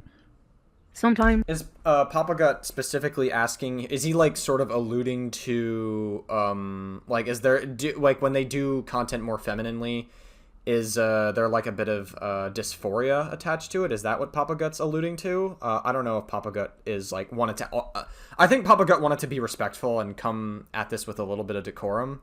So I don't know if he would outwardly ask something like that, but was that what he was kind of alluding to, or am I misreading that? sometimes it's more of like I like my body, but just seeing myself in makeup and long hair feels so foreign these days. Because I do drag. I've done drag queen. I've done drag king. Like when I'm in drag queen, that's fully different. That is a character I'm like portraying. But when it comes to that kind of work, it almost feels like I don't think I know anyone in Drag King. But then again, I'm not a drag expert, so maybe I'm just an uncultured swine. I don't know. Maybe one of my homies can help me out with that. people want to see that more, Hmm. and I feel like I have to look that way. So then I'll try to like work on my mental and do it something more masculine. But sometimes it doesn't have like the same outcome as looking like a woman. So Yeah. I could it's see a how back and there's. forth mental thing of they want me to look like this, they don't accept me like this, look like this. It's just a back Yeah, I and can forth. imagine that's probably not like super fun for you. Hmm. Do you have like Not all a the time. do you have like a long term plan of what you potentially want to do moving forward? Potentially even disconnecting from doing adult content. Yeah, I'm actually really excited. As you know, I'm absolutely covered in tattoos. I've done like a few myself. When I move home, I have about three or four different options of what exactly I want to do. The first one is becoming a tattoo apprentice and actually starting tattoo work, or being a piercer because I've got facial piercings. Oh, that's exciting. That's cool. I've always wanted to get a tattoo. I've never gotten one. Um, yeah, I mean, it's like a brand new beginning. I kind of want to start to do stuff in the real world a little more as well. I feel like I've grown up very, like, terminally online. Maybe Roman Hawke can relate to this as well. I've kind of been a little bit terminally online ever since I was, like, 9 years old. I'm, like, 23 now, so it's been a while. And I feel like just doing more shit in the real world, you know? I feel like it's about time to, like, stop being so, like, ingrained in the online space, at least as much as I am currently. I don't know. Or along the lines of my work, working at an adult shop because I'm very, very knowledgeable in that field. And then the last thing is I live by a shop. I'm gonna be living by this shopping center, and there's an axe throwing place, and I want to, Interesting. Okay. it's like a rage room axe throwing. Okay. So That's, I feel that like I one's could get more. out. Yeah. That was somehow more unique. I was like, okay, the first three make sense, and it's like, oh, actually, Yeah. okay. Have you considered like doing taxidermy, or is that something that you wouldn't want to get into? It is, but it would be more of I wouldn't be able to do that where I Mm, live because, if you're tanning, that smells really bad. If you're curing hides, that smells kind of bad. You're using the beetles to clean the skeletons, that doesn't interesting. always smell great. And Yeah, I can where imagine. I'm living, it's very much of a I don't want to say uppity neighborhood, but they got pickleball. Okay. Okay. So like, what? I want to see if I can guess where, like, what Roman Hawk's neighborhood is, because, like, I have, like, all different. I'm not gonna do it here because I don't want to accidentally dox Roman Hawk. But like, I know tons of neighborhoods under that criteria that Roman Hawk just said. So I'm trying to think of a few in my head. If anyone lives in New York, maybe you can try to think of some yourself and play along. I don't know. Just interesting idea. Like, what is it? Like a weird rich neighborhood kind of a thing? Sort of. Okay. It's Yeah. middle class. There's some higher, richer people in the neighborhood. Oh, interesting. So is it like? Okay, I have an idea in my mind. I don't want to say it out loud. Just in case, like, that's like maybe a potential dox. But like, I live in New York and I've lived here all my life, so I think I have an idea of where Roman Hawk could potentially live, close around. It's not like the super expensive spots, but it's not like it's sort of like close to middle to upper middle class. I would say it's like right around that tier, based on what they described, which they just said. But like it's, I have a spot in mind. That's what I'm trying to get at here. Uh, but yeah, I wouldn't be able to probably get away with doing taxidermy in my home. Yeah. That makes sense. And then you're moving to a more, I guess, that's what you're saying. You're moving there, or you live in a more bougie-ish place now? Right now I'm just in the middle of Bushwick, Brooklyn. Oh, Uh, okay. shared backyard with everyone in the building, shared roof with everyone's next to each other. Yeah. So I wouldn't even be able to do it here. Gotcha. Okay. Yeah. Um, it's funny because as we were talking, it's that you did like for the American Idol. You said American Idol before, right? Mhm. That your song was like Jungle Book. I Yeah. giggled a little bit because I'm like, oh, you do, obviously, you're a furry. I think that's how you say it, like where you dress as a Yeah. furry or whatever it is. I'm just curious about like what like how like what happened? Why is that something that you like What to happened? do? Yeah, like, what Why happened? did Like you what is it? Like just what the hell is that? Yeah, what's your So, relationship so with being a how furry? I got there? Yeah, sure. Basically. Yeah, like just give me the whole insight. I'm very curious. It's so in like middle school. So I'm an artist as well. So in middle school, I was in like advanced art classes, and I was like seventh, eighth grade. I did that, and there was this kid in the class always drawing these cute little like cats, but standing up, and I was like, "What's that? What was that right there?" And they're like, "Oh, this is my persona," and I was like, "You're what? Oh, What's that?" okay. So they were a furry when they were like a child. Jeez, I'm getting flashbacks to fucking high school when I don't know, man. I had my feelings about furries in high school. Nowadays, I don't care as much. I'm like, whatever, you do you. It's not really my thing, but I'm just getting like such flashbacks to high school. Okay. Yeah, and I'm still friends with this person actually. They're so sweet. I'm still friends to this day with this person. And they were like, it's a little character based off myself. So I put characteristics of me into this little character and I just draw it and I want to make a little costume of it. And I was like, I want to try that. So in this art class, I took a little canvas and I made myself into this like deer so I have this white spot in my hair Okay. that only grows white hair. So I incorporated Interesting. that into the deer. So I had this little deer with little horns. How the fuck does that happen to people, by the way? Like, I know people who, like, have certain spots in their hair that, like, grow specifically white, but, like, they don't even have to be, like, a super old age either. They just, like, they do it at, like, such a young age. I know some people that get that, and I don't get that. I don't feel like I get that at all. And so, like, I'm just wondering, how the fuck does that happen? I'm curious, like, to know the science behind that. And hair with the big white streak that I had in my hair. And I was like, that's my first note. And they were like, Okay. okay. Do you still have the deer stuff, or No, I don't. you moved on? Because I saw a couple of, I saw one of the costumes you were wearing, or fursuits, when you, I know there's like there was an interaction or a response you made, and then you deleted it. Yeah, I saw that was I'm so interesting. embarrassed. That one was. I was at some point going to ask you, like, how do you feel after you put that up and then you pulled that one down? Oh, wait, hold on. Is he asking about the meltdown thing? Sorry, I kind of missed out on that. Well, I saw one of the costumes you were wearing, or fursuits, when you, I know there's like there was an interaction or a response you made, and then you deleted it. Yeah. Oh, no, I know the one he's talking about. I didn't cover it in my original coverage of the Roman Hawke stuff. But it's in Papa Guts coverage, so go watch that, obviously. I'll try to leave the links to everything below, including the source to this interview and just everything, and all the previous coverage of the Roman Hawke stuff. So definitely go check all of those out if you haven't already. I saw that was I'm so interesting. embarrassed. That one was. I was at some point going to ask you, like, how do you feel after you put that up and then you pulled that one down? Like, Oh, how did that little fursuit meltdown? What was up with that? What happened there? oh my God, I was just genuinely so upset. Like the response I got from her death was really something I did not expect, especially to be blamed for it. So I was I was in the trenches from the 20th up until like the beginning of July. I was mentally not here. I was angry. I was angry at everyone. And then I wasn't, and people took this as like, you don't shower. Why? Because I was so depressed. I remember Gotcha. you mentioned that you haven't showered in a while, so you put the fursuit on, which now makes it kind of makes sense more that we talked about, and how you said you'd put the fursuit on when you do. Especially, it makes sense when, like, your audience, you're getting, like, more and more pushback, like, from the audience, and, like, the audience is, like, not liking you as much, and, like, all that stuff.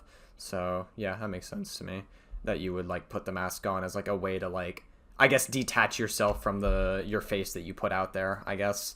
Because I kind of got that as well. Not from, like, pushback necessarily, but because I wanted to, like, attach myself less to what I looked like in real life. Despite me doing a face reveal to the old Dead by Daylight audience that I used to have. Your adult content when you're not feeling particularly confident in some capacity. So now it does make more sense. Yeah.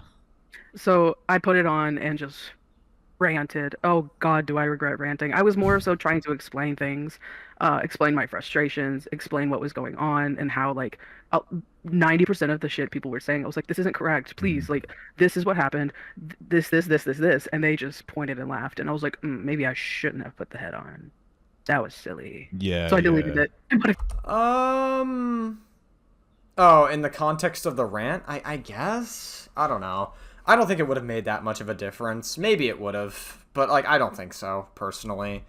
Because, like, if you were still making furry content and then you suddenly decided to do, like, a serious, response with your face featured in it, I don't know if the tone may have been different, but I feel like it wouldn't have made the mob any, less charitable, we'll say. Or more charitable, excuse me.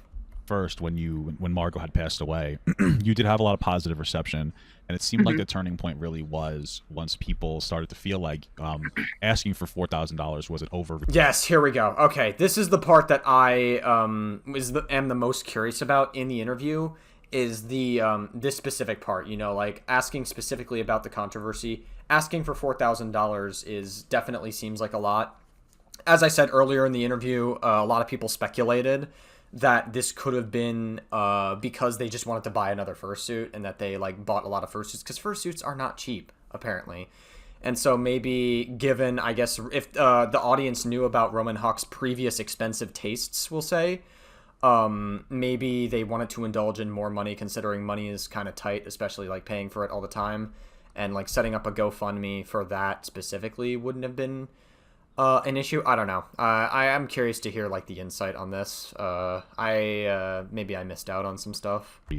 And they got frustrated with that. And then it's one of those things where when it rains, it falls, and the internet's always, you never get proportionate criticism. It's always disproportionate. Yes, absolutely. Oh my god, you're telling me. Oh my god, the internet's a real bitch to be on sometimes. And it's can be difficult sometimes to find the reasonable criticism inside of that disproportionate criticism, and I do understand that. Do you understand why people were frustrated with you asking money? 100%. Yeah. No, I get it, because I mean, like, that's an outrageous price, but people were taking it as just cleaning the bones and cremation. It was never just those two things. So what more was it then? Just out of curiosity. It's because just those two services for that price. Yeah, please call me out. That would have been ridiculous, but as you saw the rundown sheet I posted, that was for necrosis autopsy, that was for testing, that was for services. Okay, gotcha. I mean, was this in the original GoFundMe? I'd be curious to know if that was in the original GoFundMe. Because if it wasn't, maybe that's where the miscommunication came from, or maybe the internet just saw it and was like, oh no, this is fucking ridiculous. I'm going to sensationalize this on TikTok because I can look good and I have the chance to blow up here using Roman Hawke's name. Maybe was that it?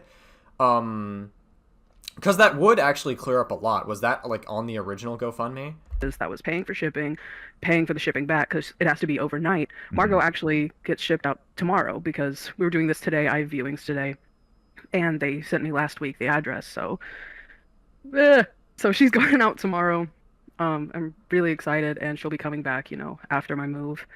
But yeah, of course, I mean, the price, I can understand why people would be upset, but it was the calculations of everything leading up.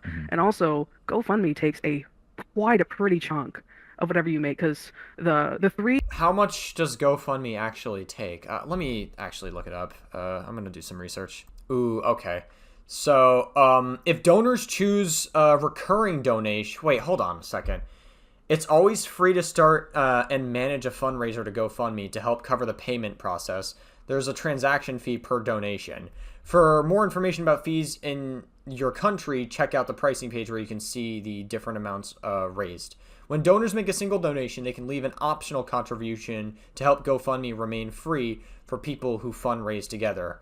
If donors choose recurring donations, they pay a 5% per donation to help make this feature possible to the community. So it would depend if basically what is actually happening, what I take away from this is that if Roman Hawke was donating, was getting like recurring donations, they would take away 5% per donation. But if someone makes one donation, it doesn't seem like this would be the exact numbers. So it would depend on if people were donating more than once. That's what this would only apply to, according to GoFundMe's website specifically. Transaction fees are covered. Okay, I don't think any of this really matters that much. I don't know. To be a little bit charitable, maybe they didn't realize how much of the percentage was taken. I don't know. Let's just keep watching, I guess. That I got, the 3K. They took about... I deleted it already, but I'm trying to remember what last number I saw. It was roughly $330 that was taken. So if you get up to the 4, that's probably another 200 taken, and then... Wait, what? Hold on. Go back. The 3 that I got, the 3K. They took about... I deleted it already, but I'm trying to remember what last number I saw. It was roughly $330 that was taken. $330. All right, I'm gonna pull out the calculator. Give me 1 second. Okay, we're back. Sorry, I'm just not even going to include any of the calculator stuff that I tried to do, all the math. I'm not the best at math, but I tried to run at it for like a good, maybe like decent amount of time. I think it checks out because if we go back to the GoFundMe, right, it says 5% per recurring donation. I can't know for sure how many people recurred their donations, but 3,000 in total, 300 GoFundMe taking $300 out of 3,000 would be about 10% of the total amount of funds. So if it's 5% per recurring donation, I'm really questioning if someone could help me out and understand if the math is really adding up there, because something feels very, I don't know if it's call it a gut feeling, but something about this is just not adding up. I don't know why. Maybe I'm reading too much into it, but like someone help me out in the comments section. Maybe someone who's better at math than I am, please. So if you get up to the 4, that's probably another 200 taken, and then boom, I'm only left with that 35, which covers everything. So I was like, okay, taking fees out, got to round up, and people just kept getting mad. Yeah, I guess. Maybe. I mean, I think initially I can understand like some of the outrage, because like some people were only taking into account the taxidermy plus the cremation and all that stuff. I think they were only taking like 2 variables into account and not everything else, which I guess would make more sense as to why you would demand 4,000. But I'm hoping that was included in the GoFundMe, because if not, then people definitely had a reasonable reaction to that specifically. I think one of the things that people were frustrated about was, at least historically, you've done very well financially, and I think that one of the kind of thoughts for people when somebody asks for money in some capacity is that usually you'll ask for money if you need it, and I'm not saying you don't need it. And they saw that, and then they saw you know, when you're younger bragging, and I get it, I bragged about my income too, like it's stupid, it's immature, but I've done it, and I'm older than you. You know, and then you do that, and then you know you kind of eat your words there. And they looked at that and they said, well, it doesn't seem like you actually need any money to do this. You know, what is your interaction with, or your response to people saying that? So, of course, you know, all the money I have made in total, and I've listed off all the things, you know, that I have paid for, you know, taxes, all the insurance stuff. Like, there's so many factors, so many, like, adult reasons, bad financial reasons, and moving reasons as to where the money has gone. But I can fully understand, you know, especially with those old videos I used to post, and I only, in my defense, this is an excuse, in my defense, the only reason I would post and brag about the income is because people told me it wasn't a real job. You're not making any money. You can't sustain on this. And I'm like, yeah, that makes sense. It's easy to flex on the haters, as the Gen Z would say it, and I'm Gen Z as well. I'm Gen Z, and I'm probably like the most disconnected Gen Z. A lot of people say I'm like a hybrid between millennial and Gen Z. Maybe it's my older brother who's like 6 years older than me, and he's like more millennial than I am. So maybe I get it from I feel like I get it. I feel like the reason why I have like that hybrid between millennial and Gen Z is because I have an older brother who's like more millennial than I am, and so maybe I just get it from him. So like it just makes sense why you would want to flex on the haters. I think it's important, and it's easier said than done, to just not interact with people who are not going to be there for you. I know it's easier said than done. I have a bit of an ego problem, to be honest. I think it's an ego problem. And it's good to be self-aware about this, because when you're arguing with someone like on the internet or whatever, whether it's like in some dumb Twitter thread or whatever, back when I had like a Twitch platform, we would argue in the WWE community over some really dumb shit that didn't matter. It was like game balance and all this like dumb crap that, like, honestly, in the grand scheme of things, really does not matter that much. And like, obviously, like, because I would get so like focused, because I was so focused on like winning arguments and having good points, I almost like got a little, I don't want to say debate bro-y. Like, I mean, like, by definition, being a debate bro is like trying to win debates at like any cost and not actually engage in like a good discussion. I wouldn't say I went quite at that level, but I was focused on winning like debates and dumb things. So I think the same logic can be applied here, where you want to just show people that are like disrespecting you, and you want to prove to them how wrong they are, right? You want to do everything in your power. So I think it's like I kind of relate to this point. But look how much I've made, and I'm sustained, and I'm living. So it was more of a, you're wrong, look what I'm doing type of thing, you know, in my youth. But so I can definitely get why people are saying that. But as I have said in not retaliation, but like in truth, if I had the money to cover this by myself, I would have never made the GoFundMe. Yeah. I would have dealt with it myself. I would have paid for everything out of pocket. But in the situation I'm in, I'm moving, I have to pay this last month's rent.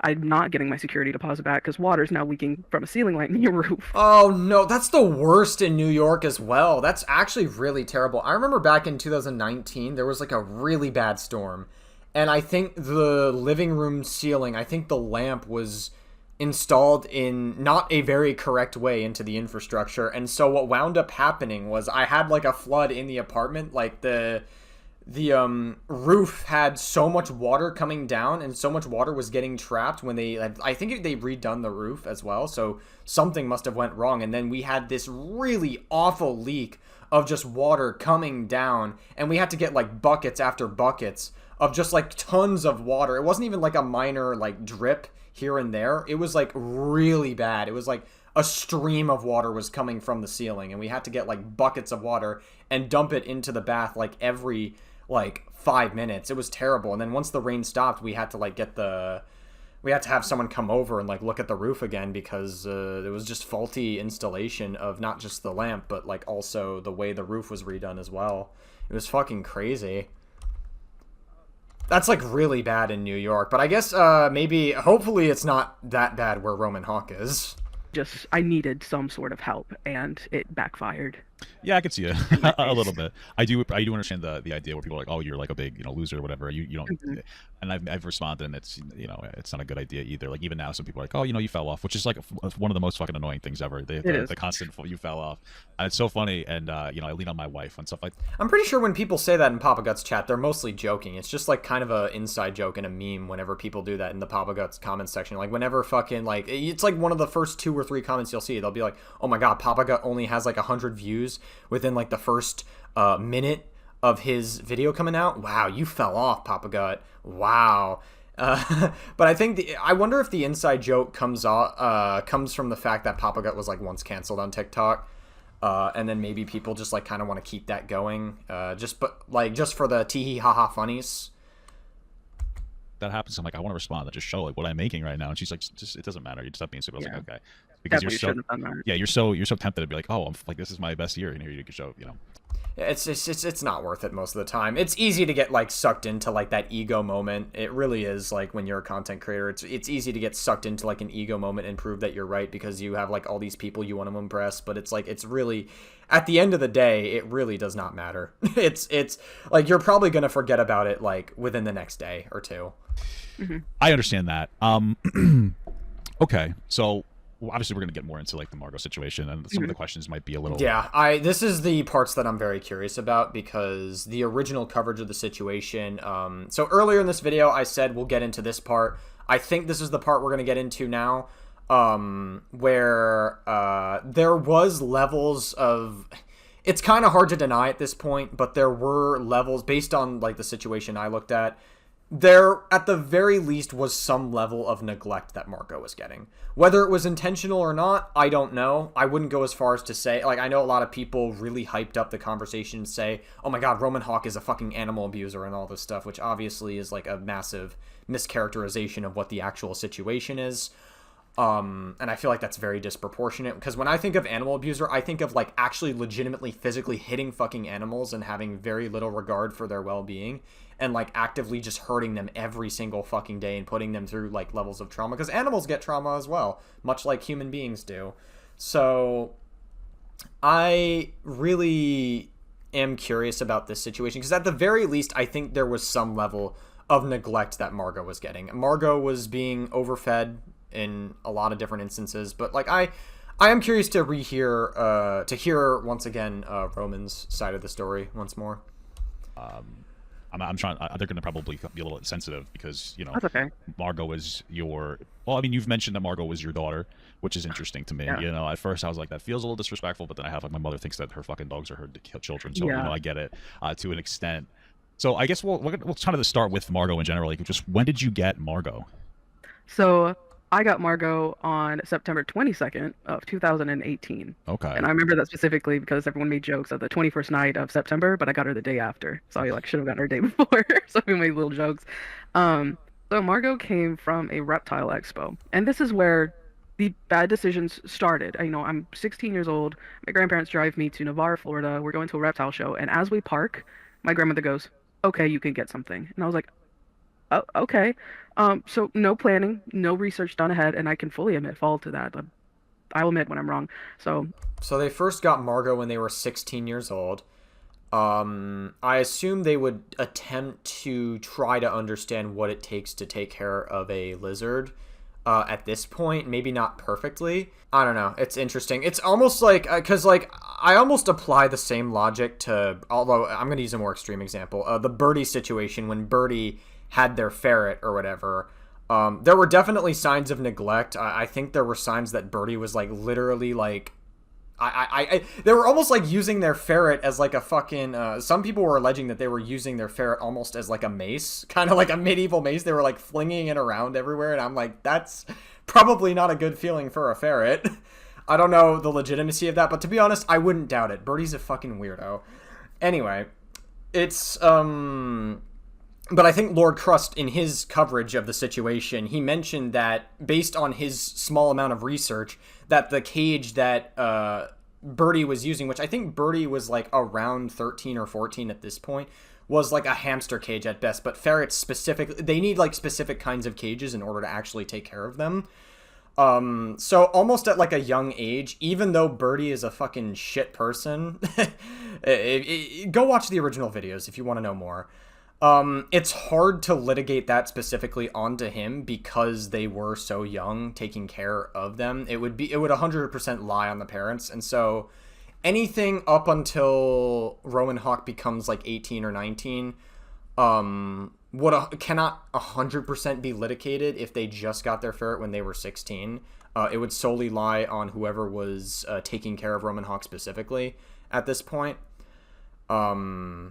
And I think it is the parent or guardian's job to, at the very least, when they try to set them up to live on their own, to tell them what it takes to take care of their lizard. You know, how much food they need, what it takes for them to live, and all that other stuff. I walk into this reptile convention, I'm looking at spiders, I'm looking at leopard geckos, I'm looking at snakes. And there was only one. I could never have a pet snake. That would freak me the fuck out, dude. Snakes fucking freak me out. Have you seen what a snake bite and snake venom does to blood? If not, I wouldn't recommend looking up videos of it while you're eating. That's all I'm gonna say. I like tarantulas. Okay. I was like, there's one right up there. I like tarantulas. Yeah, okay, yeah, no, I noticed it, yeah. And so I go to the very back, and I see this big, burly dude with the most massive bearded dragon I've ever seen in my life. And it explains a lot about Margot. So this guy... Massive bearded dragon. So were they, like, overweight before you got Margot, or did they get overweight as you kept doing... doing content with Margot? I don't know. I'm curious. Huge, right? Has a bearded dragon from his shoulder, so the tip of the snout, and this dragon goes all the way to like the bottom of this dude's belly. Wow. Biggest lizard. And the bearded dragon, they don't get humongous, but this one was massive. And I'm talking to the guy, and he's like, yeah, so this is the breeder male, so that was the father to all of the babies. And Margot was the only female left. And so I'm looking at it, I'm like, I want this one. $100. We get her, we get all of her setup, everything there. I name her in the car. Honestly, the name just kind of came to me. Went home, set everything up, and I still didn't do my research. So young me was feeding her crickets whenever she's so pleased. I thought that they would stop eating when they're full. No, they just the keep bottom eating was pit. Oh, they just keep eating. Oh, wow. Okay. Yeah, so they just keep eating whenever... Oh, that's, Yeah, I mean, even so, it's still like a level of neglect, but it would also still lie responsibly on... I think some of the responsibility would still lie on the parents, for sure. To some capacity. But also, yeah, I mean, it still would be like a form of neglect, but it's... You can kind of like understand it just a little bit with this insight now. Yeah, well, you know, that's like me too, right? Yeah, me too. So, I mean, I did my research. As time went on, I realized, oh, this thing doesn't work, and then she was just getting bigger and bigger and bigger. And then I realized, I was like, oh, this is... So I never watched Rowan Hawke's content through TikTok with Margot specifically. Was Margot... Did they still keep overfeeding Margot during their time on TikTok specifically as they kept going and going and going, and as like Margot kept going on until Margot eventually passed away? Were they still like overfeeding Margot for the sake of content? Because that's what a lot of people were originally alleging. So did they kept doing that and they still had like time left? This animal's obese. This isn't okay. So did your grandparents help you at all, or was this kind of like, this is your thing, almost like an exercise and responsibility, like raise a thing, and you know, is that how it was more? Sort of. I mean, of course, they helped me with getting her food because I was still 16 at the time. I didn't have a job. I could drive to the store myself, but they would give me the money to do so. Um, they would give me money to, sorry, little fly. They would give me the money to upgrade as I needed. Um, so they wouldn't give me the money to upgrade the tank size until I made that money. So Margot was Okay. in a 40 gallon from when I got her up until I was like 17 and got my first like TikTok money. Yeah. So I got her massive new enclosure. Then it was honestly just kind of the same throughout there. Margot's fat. Enclosures. And so you kept feeding them over and over. Okay, interesting. I mean, I'm willing to give them some level of I'm willing to give them some level of charitability, like early on, like when they were 16 onwards. I'm definitely willing to extend that because, like I feel like people who are like overloading the conversation don't understand what it's like to actually own a pet and to actually like take care of them. I remember this was a long time ago. I had like a fucking pet fish. I got like a fish, and I got like the fish bowl and everything. I think it was a she. Her name was like Mystery. I named her Mystery, and she wound up dying like within 8 days of me getting her. I'm not even kidding. I was like I think 9 or 10 at this point, or was it even before that? And I was really sad about it because I was like, oh, that's a bummer. I just got a pet fish, and they had like some health complications.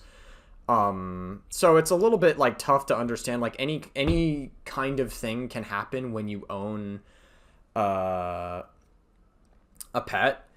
Again, I still think that there needs to be like a level of understanding when you like as you keep going later and later, but I guess if you did your best to I guess the bottom line is if you did your best to take care of the pet and you really tried to make sure it was eating well, it was doing everything it could, then maybe, I don't know. The best you can do is just like move on from it. Like at the very least, it wasn't like a form of maliciousness.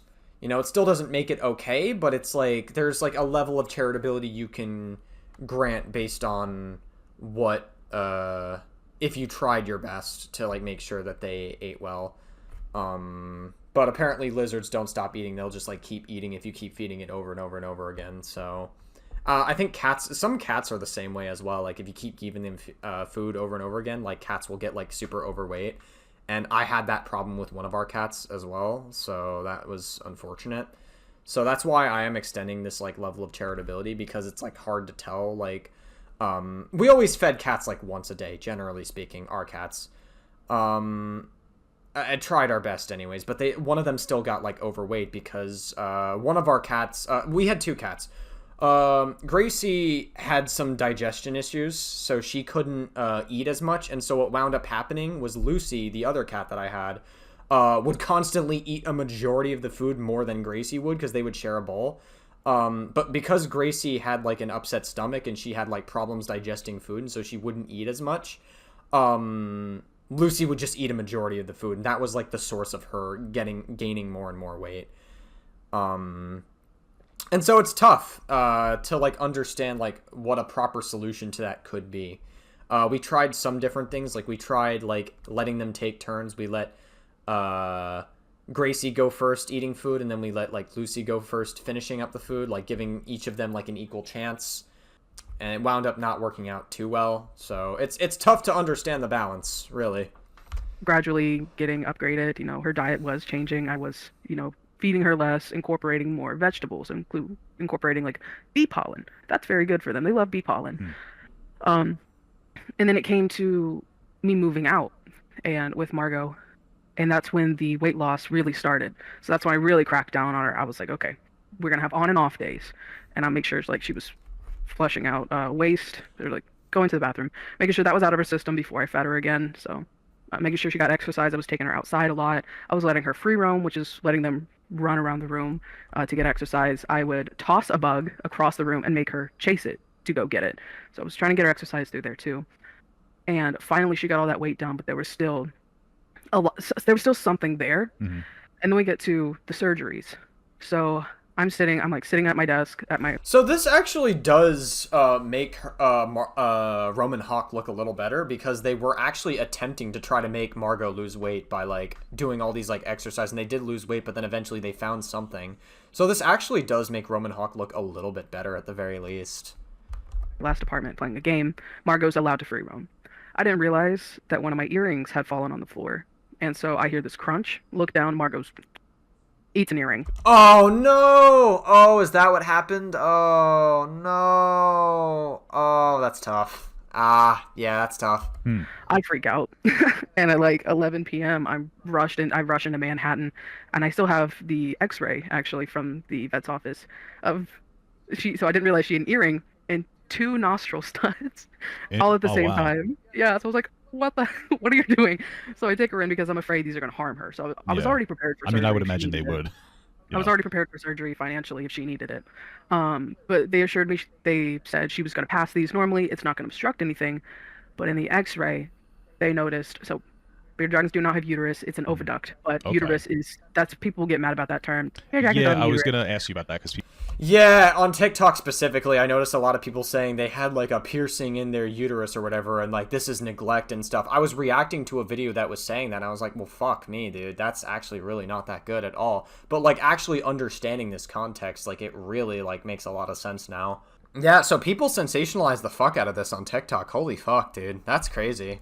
People had said that. I'm assuming it was just easier to say uterus. Yeah, okay. It was just easier to say. But yeah, people did say uterus on TikTok. I remember people were saying that as well, yeah. And people got mad at me about that. But an oviduct, since, like birds, it's all one exit. It's all one exit. So where the eggs are, what had happened is she developed unfertile eggs that she was refusing to lay. Those eggs then stayed inside of her and just rotted. So it caused that oviduct to go completely septic and get infected. Oh, that's tough. So that infection there inflamed, making her look fat. That infection then spread to the tail, and about this much of her tail was completely dead, just like stiff as a board. Dead. That's so heartbreaking. That's tough. So when they came back and told me, so this makes the allegations of like neglecting Margot, this at least lends a little bit of more nuance to those claims, necessarily. Could Roman Hawke have done better? Sure, probably. And I'm sure there's a lot of validity to what's being claimed, but there are a lot of people that like tend to sensationalize and like morally load the conversation, be like, you should have done better and whatever. There's a lot of people that like just give high energy. They like get on their fucking high horse and they want to like fucking virtue signal endlessly. Even people who do, like in just like TikTok comments and YouTube comments, even in the comments section of this video on Papa Gut, you can find there are some people that are like still just they just refuse to engage with this with like any level of nuance. We're not excusing necessarily some of the behavior, but at the end of the day, there's only so much you can do when there are some complications that happen, like when owning a pet. When owning any pet, like, complications are naturally going to happen. You just have to do your best to make sure that their well-being is okay.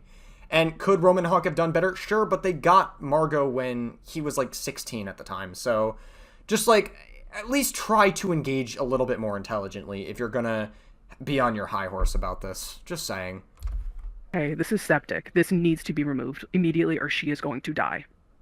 Immediately took her into surgery. I have the photo that the vet took of them removing the septic oviduct, and they amputated half of her tail. Wow. And I was very, very scared she was going to die because my friend Rebecca, she had a bearded dragon named Pico. That was another famous bearded dragon on TikTok. The most famous thing was strawberries for Pico. It was a very famous like little trend song. Pico died from a very similar surgery. She also had complications and she passed, so I was terrified Margot was going to die from these surgeries, but she survived and she lived another 3-4 years after that. So after that she lost all that weight. And sorry, I'm yapping so much. No, I'm listening. You're fine. But like unlike us and like some other animals, reptiles don't retract loose skin. If you have an obese reptile and it loses weight, the skin is not going to retract. So Margot had this loose skin that made the illusion that she was still obese, but if you held her up, her stomach was flat. It was just the sides had the loose skin. So Margot was completely a healthy weight upon her passing. People say I fed her to death. No. Okay. So yeah, obviously that part was sensationalized, I would imagine. Okay. This makes a lot of sense, actually. This, like, all of this makes sense. I'm not really catching, like, I'm trying to, like, I even earlier, you could see, like, when watching this interview, I tried to, like, catch maybe even just slight amount of discrepancies that I may have found in Roman Hawke's story, but, like, everything so far to me is, like, making sense, like, generally speaking. Again, some of the stuff, not okay. There probably was, like, some level of neglect, but at the end of the day, I wouldn't say what happened was necessarily okay, but there's levels of bad to everything, right? I would be a lot less charitable to Roman Hawke if they were actively just neglecting and didn't even give a fuck about Margot's well-being, and they were just, like, overfeeding it and then just, like, calling it a day, like, not even caring, neglecting, and just, like there's like levels of bad to everything. I would be a lot less charitable, and that's what initially I thought was happening. It was kind of hard to verify everything because all their social media was deleted by the time I tried to cover this, so I had very little TikTok coverage to work with. But this really, like, all this is so far, like, making a lot of sense to me. That didn't happen. She was not fed to death. She lost all that weight, and then she was starting to lose too much weight. I was expressing concern to my partner. I was like, hey, Margot's fat pads are, like, really sunken in. I'm starting to see her spine. Like, I'm really worried about her. And then the day of our 1 year anniversary, I took a photo of Margot. She was really bright yellow, like Pikachu bright yellow. Mm-hmm. And I was like, oh, you're so pretty. I picked her up. She was stiff as a board. Oh, was that when she had passed? And she had passed the morning of my 1 year anniversary with my partner. Oh, man, that sucks. That really fucking blows. And that's where everything just kind of went downhill. Yeah, that's a tough surprise. My wife's aunt just passed on, like, her birthday, so it's like, it's unfortunate. Obviously, I'm sorry for your loss. I have a question though. Did the tail and the loose skin impact Margot's mobility from that point on? Actually, no. She was moving a lot better. I mean, the skin wasn't an issue. The issue when she was fat, belly dragging on the floor. Mm-hmm. But with her tail. That's a point a lot of people brought up on TikTok, by the way, is like, look at the tail. That is a fat tail. I owned a lizard or whatever. Like, you could see my original reaction to this situation, but, like, you can see, like, the coverage that people were talking about. I don't think it inhibited anything because she still had a nice, good chunk of it. Because my other lizard guppy, she's in the living room. When she walks, her tail is off the ground and, like, curved upwards. Mm-hmm. Margot's would just drag behind her. Yeah, I was only asking because, like, I remember there was a point, I think it might have been the first suit video, where you had mentioned that, like, Margot didn't like to be mobile. And very lazy. Okay, yeah, and so that's I was going to ask because it seems like, with the way you're talking, like, you started out, she was in a small enclosure, maybe she didn't necessarily have the opportunity to be mobile, but then it made you seem like she let her free roam. Did she free roam a lot, or did she just kind of, like, hang out and... She just really walked around the room, and when she was done, she would hide under my dresser, she would try to go under my bed, or she would just try to go under a blanket. She never tried to climb things, and that's something people like to tell me I'm wrong about, is that I never gave her opportunities to climb, but I did. I gave her many opportunities. She would get up maybe about halfway and then just stay halfway. She never wanted to be, like, all the way up on my shoulder. She wanted to be, like, somewhere nestled in, maybe inside the collar. But she never was a climber. Like I said, my other lizard guppy, she's only 3. She will climb. She'll climb a mountain. She will climb up anything. She tries to climb walls, but Margot never did. She just wanted to lay down. She wanted to cuddle with you.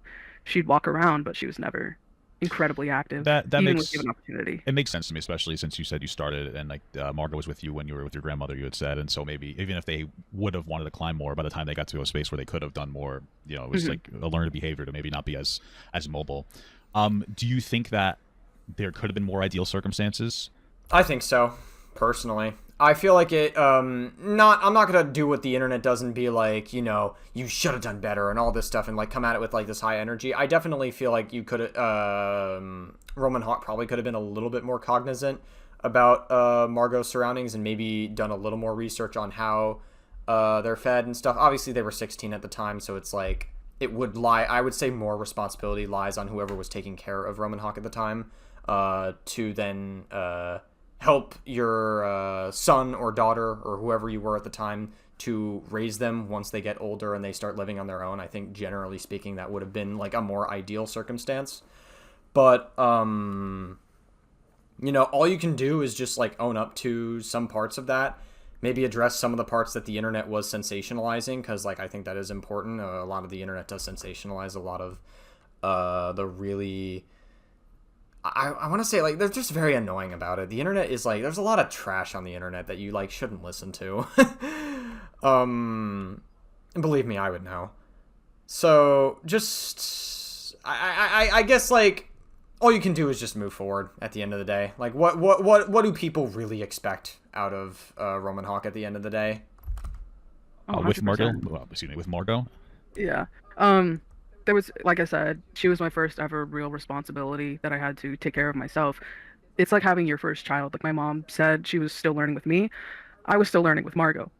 So with the feedings, I definitely that should have been more researched in my youth. Her tank setup when we first got her, it was ideal for her size. Hmm. But the bigger she got, it should have been updated within 6 months of having her instead of a year. Okay. So, um, and then it was a learning curve with substrates because Margot was trying to eat. She would try to eat rocks. She would try to eat walnut sand. Never use actual sand for reptiles unless it's like a sand boa or for the species. Interesting. Okay. So if Margot tried to eat everything, is it normal for lizards to try to like eat anything that they can find? Like just like in like a nature setting, like pet aside, like don't even add pet to the equation. Is it like normal for like lizards to actually do that, like in like a regular natural natural selection is a fucking terrible term, like an actual environment, like in a habitat, that's the word I'm looking for, in like an actual like habitat for lizards? Is that like normal for them? Species. But she would try to eat that. She would try to eat pellets. She would try to eat wood chips. She was trying to eat fake plants. So it was like making sure she couldn't get these things that would kill her Yeah. if she ate them. So I was really just trying to keep her safe And that's all you can do. I mean, like, you tried your best, and like there were times where it didn't work out. You accidentally lost an earring. They ate part of an earring, and then or a piercing, and then they I mean, like, that's really all you can do. Like, hindsight's 2020. You can't really beat yourself up for that like too much at the end of the day. Like, life only goes forward, and you kind of have to just like keep moving forward. I'm sure in the real world people have complications with pets all the time, and like mistakes happen when they're not trying to actually like hurt them. Could you have done better things? Probably, but it's hindsight's 2020. I think there's got I think I'm willing to be a little more charitable here than I was in my original coverage of Roman Hawke. learn what was good, what was not. And a lot of people just still didn't like it. I was trying not to put my entire life on the internet, but at that Oh, point, that's people kinda want to know everything. Yeah, it can be difficult, especially Yeah. if you're like, There's a lot of parasocial people out there, so the bigger you get, the more parasocial fucks you're going to have trying to find out more parts of your life, and that's just the unfortunate reality with content creation. big for being you. Setting boundaries for people is one of the hardest things to do as a Yeah. content creator. I understand that. Yeah, because to me, after everything, I heard everything and I sat down, especially what you're saying now. It sounds like you got this, Liz, you got Margot when you were very young, 16. Mhm. You were, for the most part, left to kind of raise it yourself. Your grandparents probably looked at it as like, hey, maybe this will be good for your responsibility. Mhm. And there probably, well, definitely could have been more ideal circumstances. I think they probably could have helped out Roman Hawk just a little more. Like, I feel like even if you're 16, you want like some level of responsibility. I think they should have at the very least offered a little more of a helping hand, like a little more of a framework to work around on like how you can raise your lizard. Maybe they could have helped out with the research and like maybe like given a little bit more of a framework to your 16-year-old granddaughter, just so they would at least understand like what to go into when taking care of the lizard. I feel like that would have been like better. That's how I would have done it. And whenever I have a child and they maybe like get like a pet, maybe I would definitely like put in like some level of effort for that. But I don't know. Maybe they are a little more old school with the way that they raise one of their own, we'll say. Circumstances, but it's one of those things where you probably did the best that you could do as a child raising a lizard, so Yeah. that makes sense. Yeah, because I know one of the things I looked into it. I think the life expectancy is like on the lower end how old Margot was, and on the higher end, like I think it's like 7 to 15 years. So Yeah. but that makes sense. That just makes sense. I guess I know that she passed from cancer, right? Mhm. Were you able to detect that, or that just kind of happened and you didn't even realize that? No, when animals get cancer, it happens so fast. My cat Gracie, like what wound up happening was in 2023. It was a buildup and it happened so fast. Like within a week or two, Gracie had like this huge red spot on like one of her armpits, like underneath one of her, like the joint on her arm and her body. And what wound up happening was she even like lost the ability to climb. She was like physically weak. She couldn't be able to do anything. She couldn't even like climb up to her bed anymore. So we had to put her bed down on a lower scale. And I think we made, eventually, after like taking care of her for a while she had some form of cancer, the vet said that, and we all made the very difficult decision to put her down, unfortunately. And so it is what it is. It's tough. Sometimes putting them down instead of letting them go through an extensive amount of pain over and over again is... and thankfully she went down peacefully, and it was, I don't know, it's very sad to look back on. I'd rather not talk about it too much. But yeah, it's tough. You know, like, cancer happens really quickly when you have an animal. She was developing cancer. Not a clue. They said it happened so rapidly that like unless I had brought her in like a month prior, it was just inevitable she was fine a month prior. It only looked bad in the last week of right before her passing, and I was like, I'm concerned, and then it just happened. Yeah, that makes sense. Any warning. I had a dog that like the exact same thing. Like, I loved that dog, and then all of a sudden he just didn't want to be around me anymore. And then we went to the vet. He had like horrible cancer, and they're like, yeah, he's just trying to like walk away and die. Like, that's kind of like what he's doing. So my cat kind of did something similar, only this time it was very strange. I had a huge bond with Gracie. Like, me and Gracie had a huge bond ever since I was like 8 years old, and she died when I was like 21. So she lived about 15, 16 years ish, just about. Ish, close to that, because she was born a little bit before I got her. But I had a huge bond with Grace, and I think one of the last things that she did was she actually legit walked, and she usually is never allowed in my room ever. I usually kept my room off limits to all my cats, because like we set some boundaries. They shouldn't like climb onto the kitchen counter and stuff and get fur all over the kitchen counter. We tried to like train them to not do that sort of thing.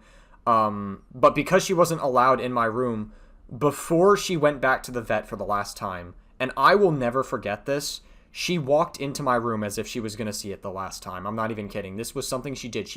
It's almost like she knew she was going to die, like the last time she went to the vet. It's almost like, I feel like deep down, it's almost like she knew that. But she walked into my room and got like a good look around my room as if it was the last time she was seeing it. And that is just something I will never forget, personally. On the last day that I saw her. I understand that it can happen very quickly, very quickly. Mm-hmm. The taxidermy thing, that it's a little strange to me. That's so I do want to ask about, because you know, obviously you're very close to Margot. What's your relationship with taxidermying Margot? I imagine there's some kind of immortalization. So there. I want to do a little bit of research. I'm probably not going to add this in the video, but I just want to do some research on taxidermy specifically. I'm very curious about something. Okay, gotcha. Sorry, I just wanted to do like a very quick like research on something. It wouldn't be for me to like add in this video. I was just very curious about a certain fact about taxidermying. But enough of that. Let's get back to the video. Just very bizarre to me, and so I'm curious about like what's your take on it. Yeah, so there was a few options. The one thing I was not going to do was something called freeze-dried taxidermy.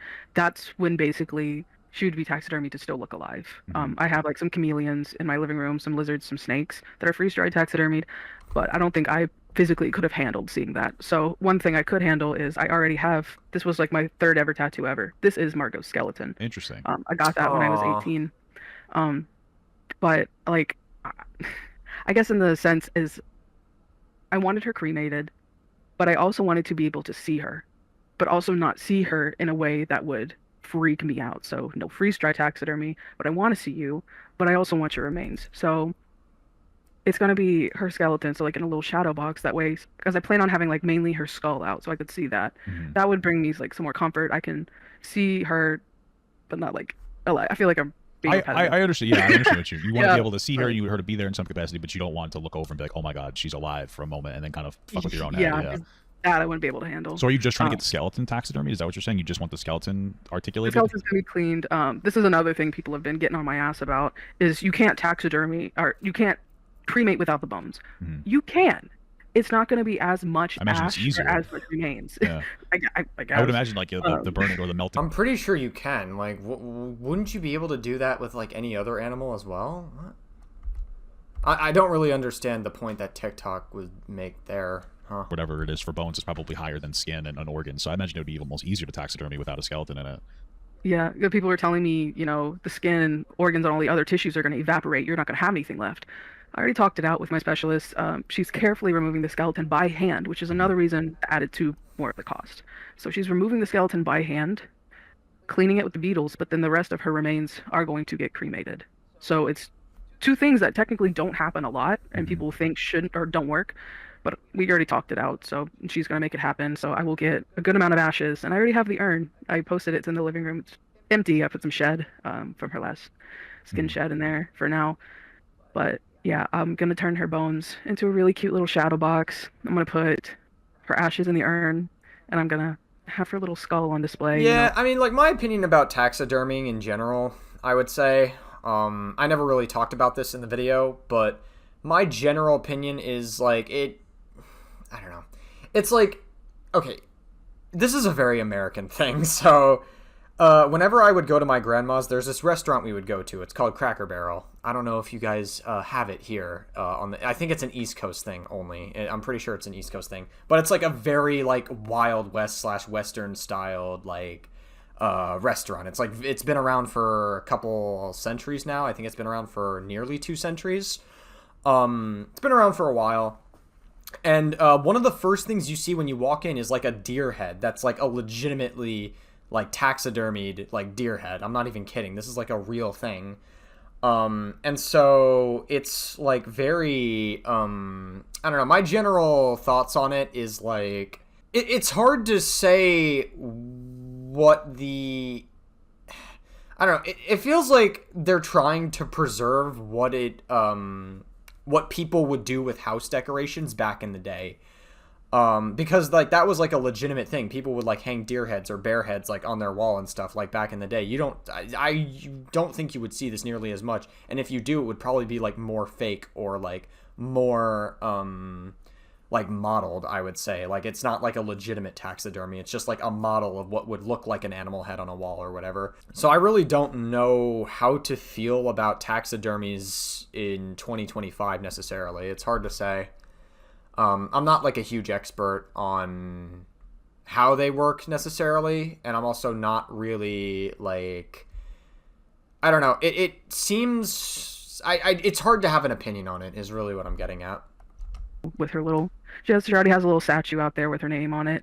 I just want to make her a really nice area to where I can see her still. Okay, I mean that makes sense. She kind of went through your evolution as very formative years and your evolution as a content creator. Hmm. Um, I have a question. Okay, I have a weird question almost. Okay. Because I know, for me, and it's a little bit of a sensitive question, but I know for Okay. me, like there's more to like my old content that like it's frustrating when people expect you to maintain what you used to be doing. Oh, fucking absolutely, dude. It's so irritating. And like I feel like this happens a lot with a lot of content creators where people I feel like you could say this about any person where like they'll pull up like an old thing or how you used to do things. And then I notice this a lot in the Dead by Daylight space where they'll pull up like an old tweet that you made and they'll expect you to like maintain the same energy you've maintained your entire fucking life. So like in one case, I noticed this one content creator in the space who like said the N-word back in like 2018 or 2019 or whatever. And it was like 6 or 5 years ago. And then one community member pulled it up and they were like, oh my God, you said this back in this year or whatever.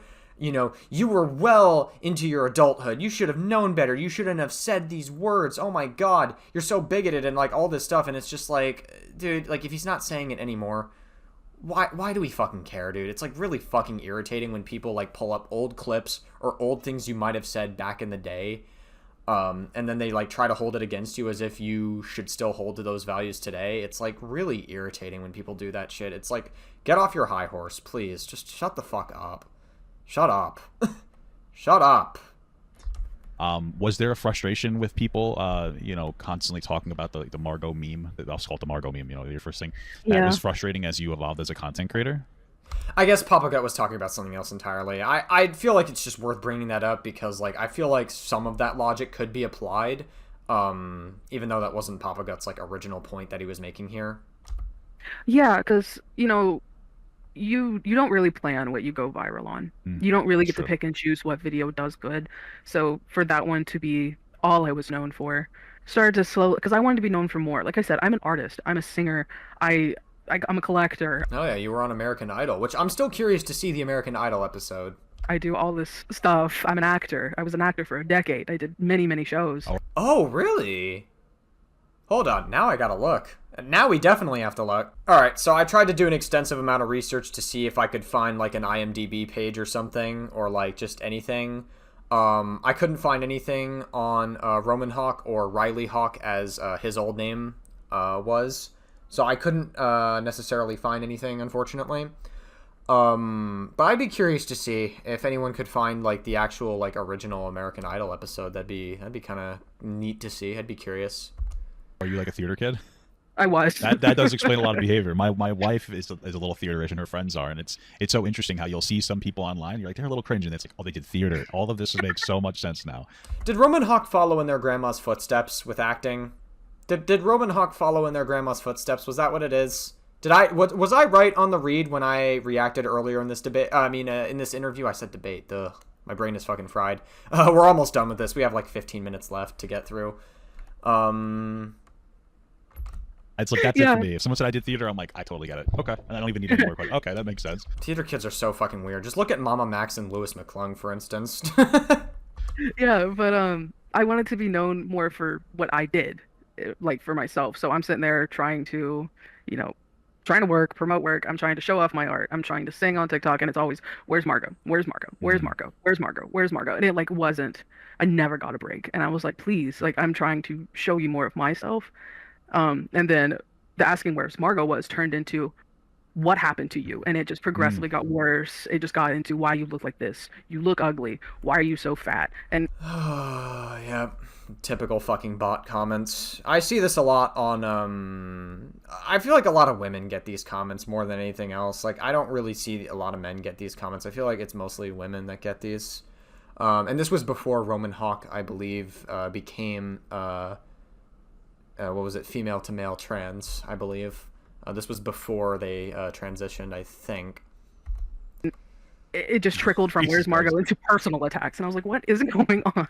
Yeah, that makes sense. The insensitive question, and I don't mean it with any disrespect, is okay. Was there like any, and you don't have to answer this question, but was there any level of relief almost when Margot passed, since it was so heavily associated with such a, we'll say, emotionally heavy time for you? This is a much more real feeling that people get when animals pass. Like when animals pass, and I know this is going to sound very cruel of me to say, but this is a much more of a real feeling than people actually realize. Where sometimes people will get like a sort of relief that some of their pets died, because sometimes they're just so much to take care of. There's so much money.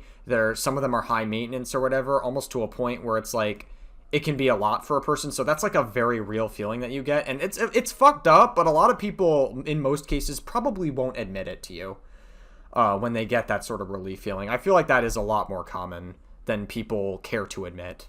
So I wouldn't doubt if Roman Hawke probably felt this way, but was not really inclined to answer necessarily. Because even if Roman Hawke, for instance, right? Okay, assume Roman Hawke like either said yes or gave plausible deniability and said, I don't feel comfortable answering this question. By not answering the question, you are answering the question. A lot of people are going to assume that you definitely feel that way. So I wouldn't be surprised if Roman Hawke probably answered, I didn't feel this way, just so I feel like Roman Hawke has a very good reason to lie here.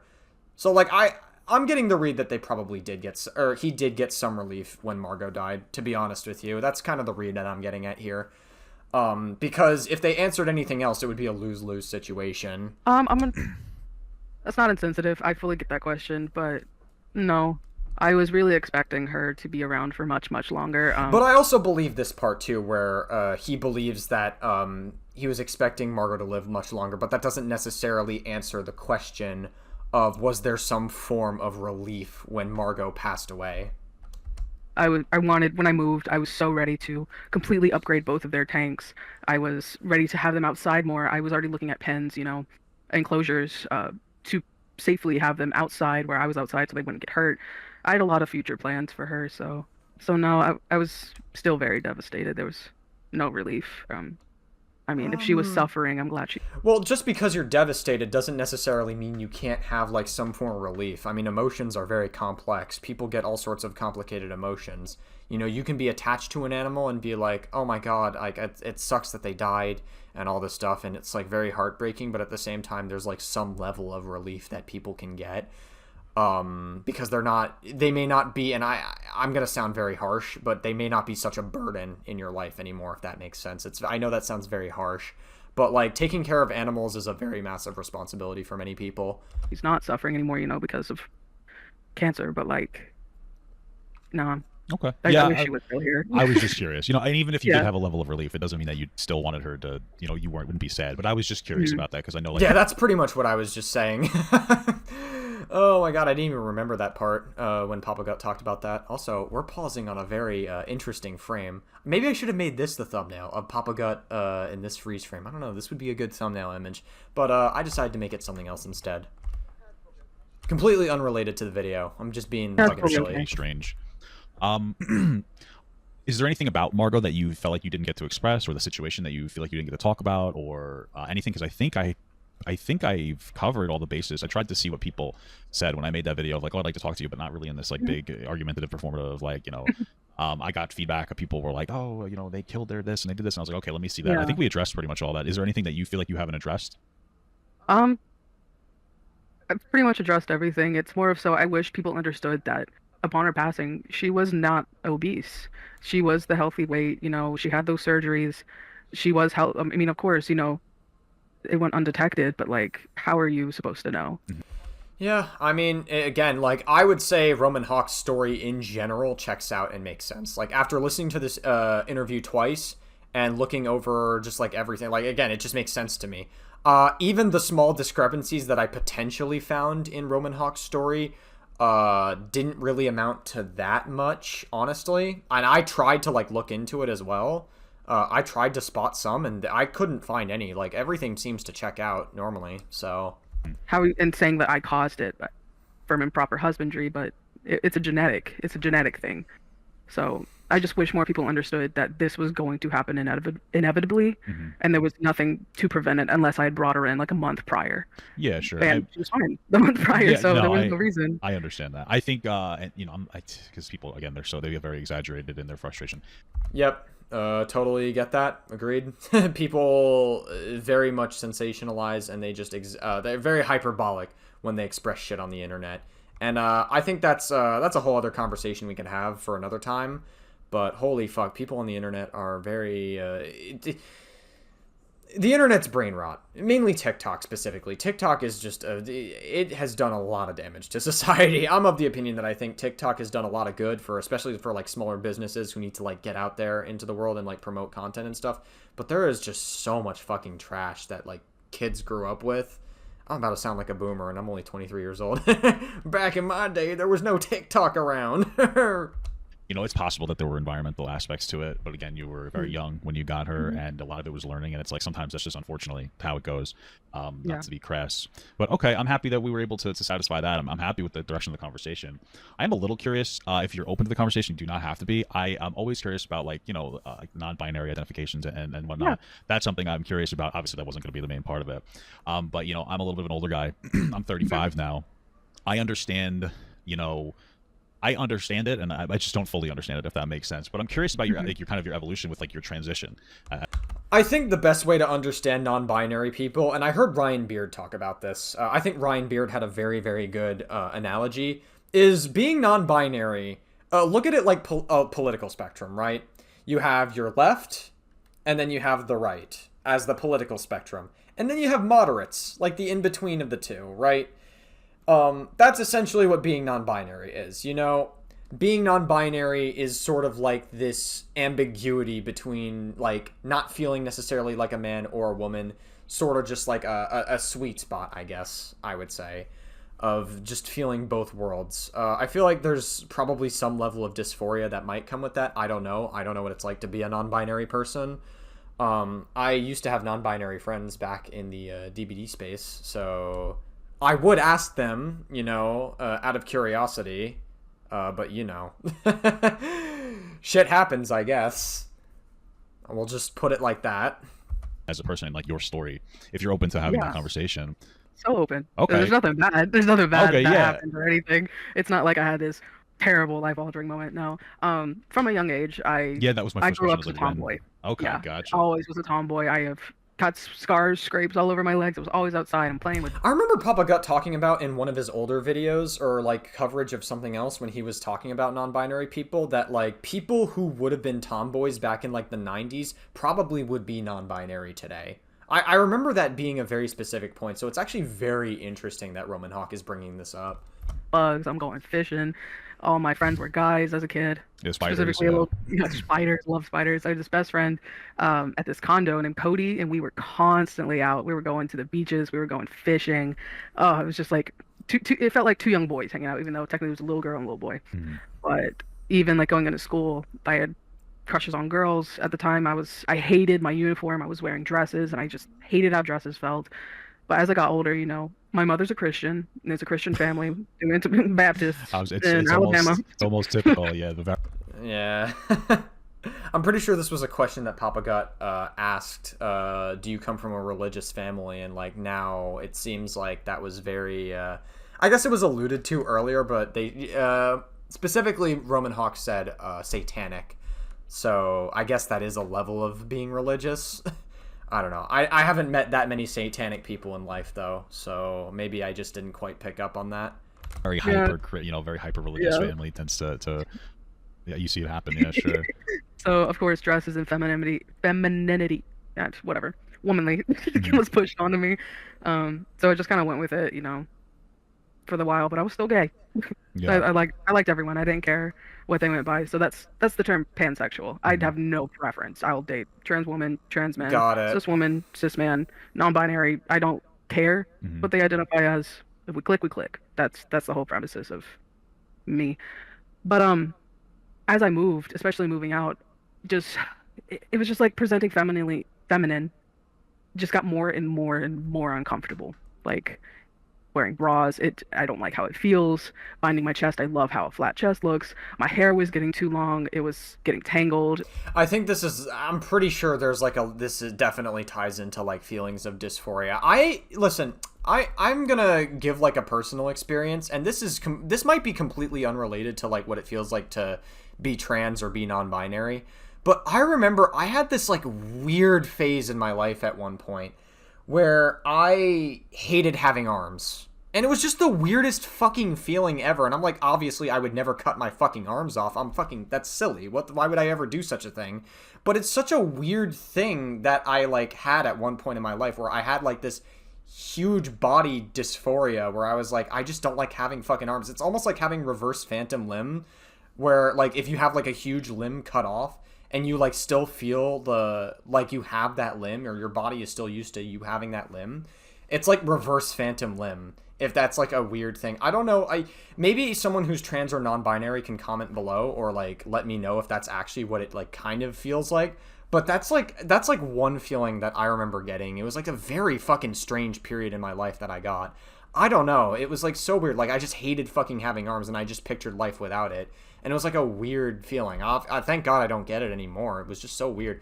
I don't know if maybe the feeling is similar with like having like a huge like having a chest. I didn't mean to say huge chest. Fuck. I got a little too gooner brain there. Having a chest or having certain, I guess, feminine traits or doing very feminine things with your body, or same for masculine for people who are male to female trans as well. It was getting unmanageable, so I cut it all off, and it felt great. I stopped wearing makeup, and then that's when the transition finally started taking progress. I was always uncomfortable with being called she, woman, all that. I dropped the first name, and I was just going by Hawke for the longest time. I was like, do not call me by my first name. And then it just slowly progressed through there. So now I'm not even on testosterone. I saw something online. Yeah, I was going to ask about that. Thousands on testosterone. I'm not on testosterone. I don't have top surgery. I'm not on testosterone. Do you have any intention of progressing more doing that, or are you comfortable with where you are right now? I definitely want to start testosterone, but given my mental state right now and what testosterone can do to your mental state. That makes sense. Yeah, probably best waiting later. Especially, I would also argue it's probably better to wait until you're in a more ideal spot in your life. You know, when you move to your new apartment, like you mentioned earlier in this interview, probably wait till you like become a little more financially stable. You still probably have like a lot of money from all the content you used to do. but like I imagine you still want to like make more, because like eventually that money is going to all disappear, especially living in New York. Like New York is like one of the most expensive places to live in, so ideally you're probably going to want to get like some other job. And I mean, Roman Hawke said he wanted to be like a tattoo artist, so like good for him, you know, honestly. Your emotions, your body. I would be a raging wreck right now if Yeah, I were to it's start. just- So I'm definitely seeking help, therapy, medication before. That's good. It's funny because there's a lot of very conversation good about how stuff. emotional women are, but like, yeah, the second you go Yeah. on testosterone, you become like more of a violent emotional wreck, right? Like it's Yeah. an emotion, it's a different one. Yeah. So And I I have totally understand BBD, so it would not mix well. yeah, So that makes sense. I imagine it's unmedicated too. So. Okay, that's fair. I mean, imagine like social media probably exacerbates these issues. It's a very interesting phenomenon. I don't think people talk about it enough, of how social media exposure can be very distressing. No fucking kidding. I mean, like, just imagine like what kids went through with the shift of TikTok, not to mention like what COVID, like pretty much expediting that transition we had for kids like just growing up on TikTok and like short form content. You know, even for somebody, again, I'm 35, and my 5 years as a content creator has been, you know, if I wasn't older and I didn't have a stable relationship, and I probably would have been fucking horrific, you know. So that makes sense. So you do have intentions of transitioning further once you feel like you're in a good place and you can do it. That makes sense. And with the top surgery, I mean, I don't mean to get like personal. I like them, but they're too big. Gotcha. They're too big. So either reduction It'd be like that sometimes, I guess. or fully off. Yeah, in the future, I I'm can ready. imagine it. Maybe it like it's bad. Does it hurt your back or anything, or is there? Oh my god, yes. I'm hoping I can get it done for free, you know, and fully covered, because, like I said, that back injury that I had to spend tens of thousands on physical therapy, MRIs, and all that. I could just say that was a cost. Yeah, or at the very least, an exacerbator of an issue. That's funny because I've fucked up my back just bending over picking up empty buckets before when I used to work like a real job, I call it. You know, so I understand the back being crippling. I'd go to work, but I would just be like trying to lay down the entire time. It was a whole disaster. Okay, that's very interesting. My last question would it's gonna be like almost like a jokey, a little silly question. Do you know do you know who Caleb Hammer is? Oh my god.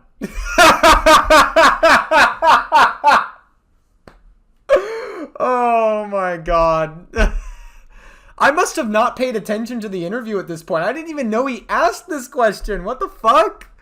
I must have not paid attention at all. What the fuck? I know the name. The financial audit guy.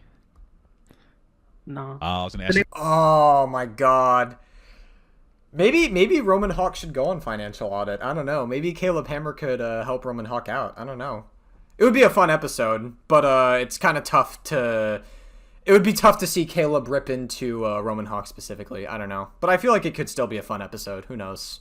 It's familiar, I was though. gonna ask you if you'd be willing to go on his show. He does like those silly financial audits. Like he goes, it's almost like Jerry Springer style, but he goes through your stuff, and it's like a whole thing. So I was gonna ask you if you'd go on that, just as like kind of a joke. But you don't know. Oh, that'd be Caleb. so silly. Yeah, I've refused to go through my own. I don't need people to see the ridiculous shit that I spent money on. Is there anything that you want to touch on or ask me or express or anything before we? I think that was pretty. One other thing that I know Okay. people are going to bring up, All right. that they're going to ask about. 2 previous lizards. Oh. Okay. 2 previous lizards, and I have to make this known because people are completely making up stuff about this. So the first lizard, her name was Melon. Tiny little thing. Okay. She only lasted a week with me, and what had happened is people wanted to say she got impacted and died or something that I did. No, she arrived with an upper respiratory infection that we had no idea about because Oh, so she already had like a health complication before you even got... Oh, wow. That's tough. Okay. we had no idea about because she was the size of my pinky. She was very Oh, Jesus. What the fuck? very new baby, bearded dragon. She passed of an upper respiratory infection that the breeder didn't know about and that I didn't know about. So she passed in her sleep. Man, that's tough. There's absolutely nothing you could have done there in that situation. Like, in that situation, there's, like, literally nothing you can do. If both the breeder and you didn't know about anything, there's, like, quite literally nothing you can do. Like, so people don't have any excuse if they're blaming you for this. So the next bearded dragon, his name was Lennon. He was my first ever male. I'm curious to know, is it Lenin as in Vladimir Lenin or John Lennon? I'd be curious. Communist lizard. We will detonate the nukes in Solvetsky and make sure that the West suffers for their sins. Greedy capitalist don't understand what it takes to... I'm gonna just stop right there. So feisty. and there was a few videos on my TikTok of him. I know people are going to bring up, and people have been posting videos about him. He lasted.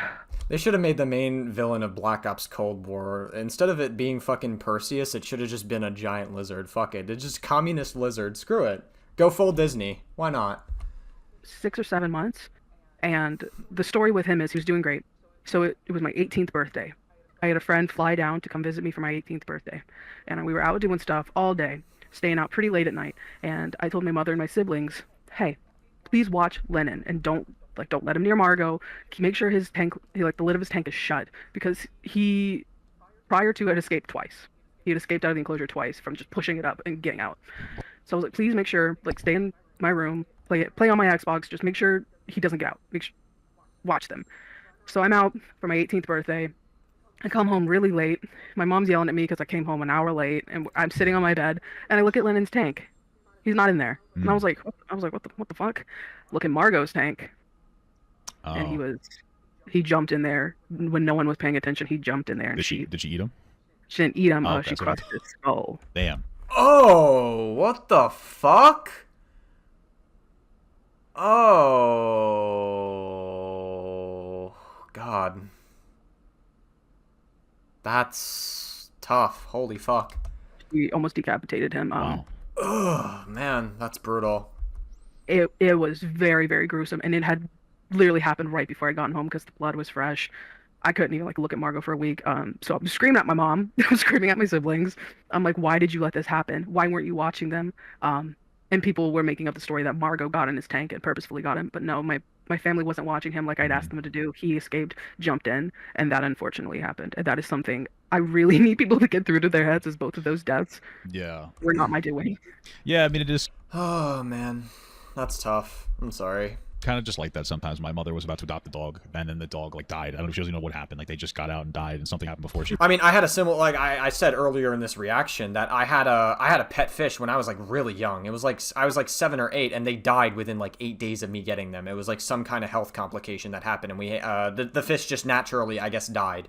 And so we flushed it down the toilet because it was already dead at that point, and that was that. It is what it is. I was very sad about it. I was only 7, 8, 9, very young at that point. So We got them, and sometimes, unfortunately, especially if you try to get them from, different sources, sources of I'm gonna try to wrap up this interview because I'm a little bit fried, and it's very late at night. We have 3 minutes left, so I'm gonna try to get through it. My mom tries to adopt abused animals. They're gonna come with some kind of baggage or some kind of an issue, so that makes sense. Yeah. Okay, well, unfortunately, people are probably not gonna, even if they watch this, they're gonna still have opinions, and sometimes people are hateful. So hopefully, moving forward, you just unfortunately, you just ignore it, and eventually it goes away when you don't give it attention. And do you intend to put your stuff back off private after? Okay, and yeah, just now I'm just protecting my peace. People are saying, they're like, oh, he took the money and he ran. No, I took the money and I put it exactly where I said I was gonna put it. And so my TikTok's not deleted. It's just deactivated. It's tough. I mean, the moment you come back to the internet, it's very strange. Because, I originally... I'll let you guys in a little bit. I had a fucking controversy on Twitch. My ex-girlfriend came out with some allegations against me. My old channel's linked in the description below, so if you want to read about it, fucking read about it. Whatever. It's public. Whatever. I did an initial response Google Doc. Wasn't very well received at all. People fucking hated it because it was posted on Twitter. And people on Twitter are gonna do what they will with that information. And then I finally, it got to a point where I think after that I ghosted everybody. I just fucking logged off the internet and everything. I abandoned my old account and everything. I fucking skipped town essentially on just everybody. I want it to be fucking mysterious. I didn't want to fucking talk to anybody. I was just gone. I disappeared. And then eventually I made this new account. I started watching Papa Gut more, just because Papa Gut's one of the most normal people on the internet that actually talks about this kind of stuff. And so going into, I guess getting back into content creation, I listened to a lot of the advice Papa Gut gave, where he was how he dealt with his cancellation. And eventually I made my final response on the Dr. Evil Bad Rex channel. And then I started this channel, and I think we're going to stick with this channel. That's the game plan anyways. And anyone using the allegations against me at this point would just be arguing in bad faith, because it's just a load of nonsense. But again, it's a whole other thing. I don't want to get into it in this video. You guys can look at it. It's not difficult to find at all. All right, it really, I'm telling you, it's not difficult to find what actually happened. for now Yeah, because that's what I I figured, didn't want yeah. people mass reporting and deleting everything I had worked for the past 5 years. They already mass reported my furry account, so all 30,000 followers I've built, that's gone. My Rest in peace, furry fandom and personas. It is so sad. art account is gone, and all I have left is Margot's Instagram, my Instagram, That makes and sense. Twitter. That's all I've got left. It makes sense to want to preserve. Twitter's like one of the worst ones to have. If anything was gonna fucking get deleted, hopefully Twitter would have been the first one to go. That's how I see it, though. That, especially if I'm assuming you're in like whatever creator fund that they have on. Oh, you're not in the creator fund on TikTok? I don't make any money on TikTok. People are like, I make thousands of. See, this part I kind of doubt just a little bit. Like, I feel like you definitely, like, when you're a big content creator on TikTok, like, surely it would cross your mind, like, once, right? I feel like there's no shot you didn't at least think about making money, right? There's no way. I don't know. No, I don't. You should try. Is there a reason you don't want to do that? Last time I joined it, I went from getting roughly 500,000 to 1,000,000 views regularly. I joined the Creator Fund a few years ago, and no more views. Okay. I stopped getting views. I wasn't getty paid at all. And as soon as I stopped the Creator Fund and monetization, my views came back. Yeah, I mean, the pay on TikTok does suck, so okay. Interesting. Yeah, it's interesting. So they did think about it. I was right that they surely did think about it. Okay, so I guess that makes sense. I mean, Papa Gut has mentioned many times that the pay on TikTok is really fucking terrible, so... People had expressed that. I personally don't even know anymore. I didn't have that issue on like back in the day in the old fund. I don't know if it's an issue in the current fund because I came back to TikTok at the beginning of last year with the intention of doing the creator fund. So I've never not done it Yeah. So, but it's different for everyone. It's interesting. It's not as good as it used to be, but it's better than most other platforms. But it sounds like you have a good plan for the future. Just stick to it through thick and thin, and I think you'll be all right. So that's it for me. If you got nothing else, I really do appreciate you coming on and having this conversation and giving me the opportunity to interview you. Of course, and like I said, I'm an open book. I really would just like to. I just wanted to tell everyone the truth because honestly, everyone's calling me a liar. So I'm like, please listen. Yeah, that was pretty much everything, honestly. I'm happy we got through it. I'm happy I was able to give you like a little pushback and you were able to answer the questions. Some people are just not going to take it. It is what it is. Very happy we talked. Yeah, Very me too. happy. Well, we'll keep in touch. You take care, and again, I appreciate you coming on. Of course. All Have a good day. You too. All right. That was a good conversation. All right, so that's pretty much the entire conversation. My thoughts, this was a really good interview. Very, very solid. Papa Gut's one of the most normal people just on the internet ever. Guys, if you haven't already checked out Papa Gut, I would highly recommend it. He's like one of the most normal people that like gives like rational takes. He's very smart, engages a lot in nuance, and this was overall a very nuanced interview. I would say this interview actually got me thinking twice about the Margot situation as a whole. It was very well done. I think we need more people that interview like this that actually like don't attempt to be performative or try to push back in such a way that makes the interviewer uncomfortable and it winds up not being a productive conversation at all. I really like this interview. This was a good video. Definitely very solid and a very, very insightful watch. And I would say I definitely have a different opinion on the Roman Hawke situation overall after watching it. I would say so.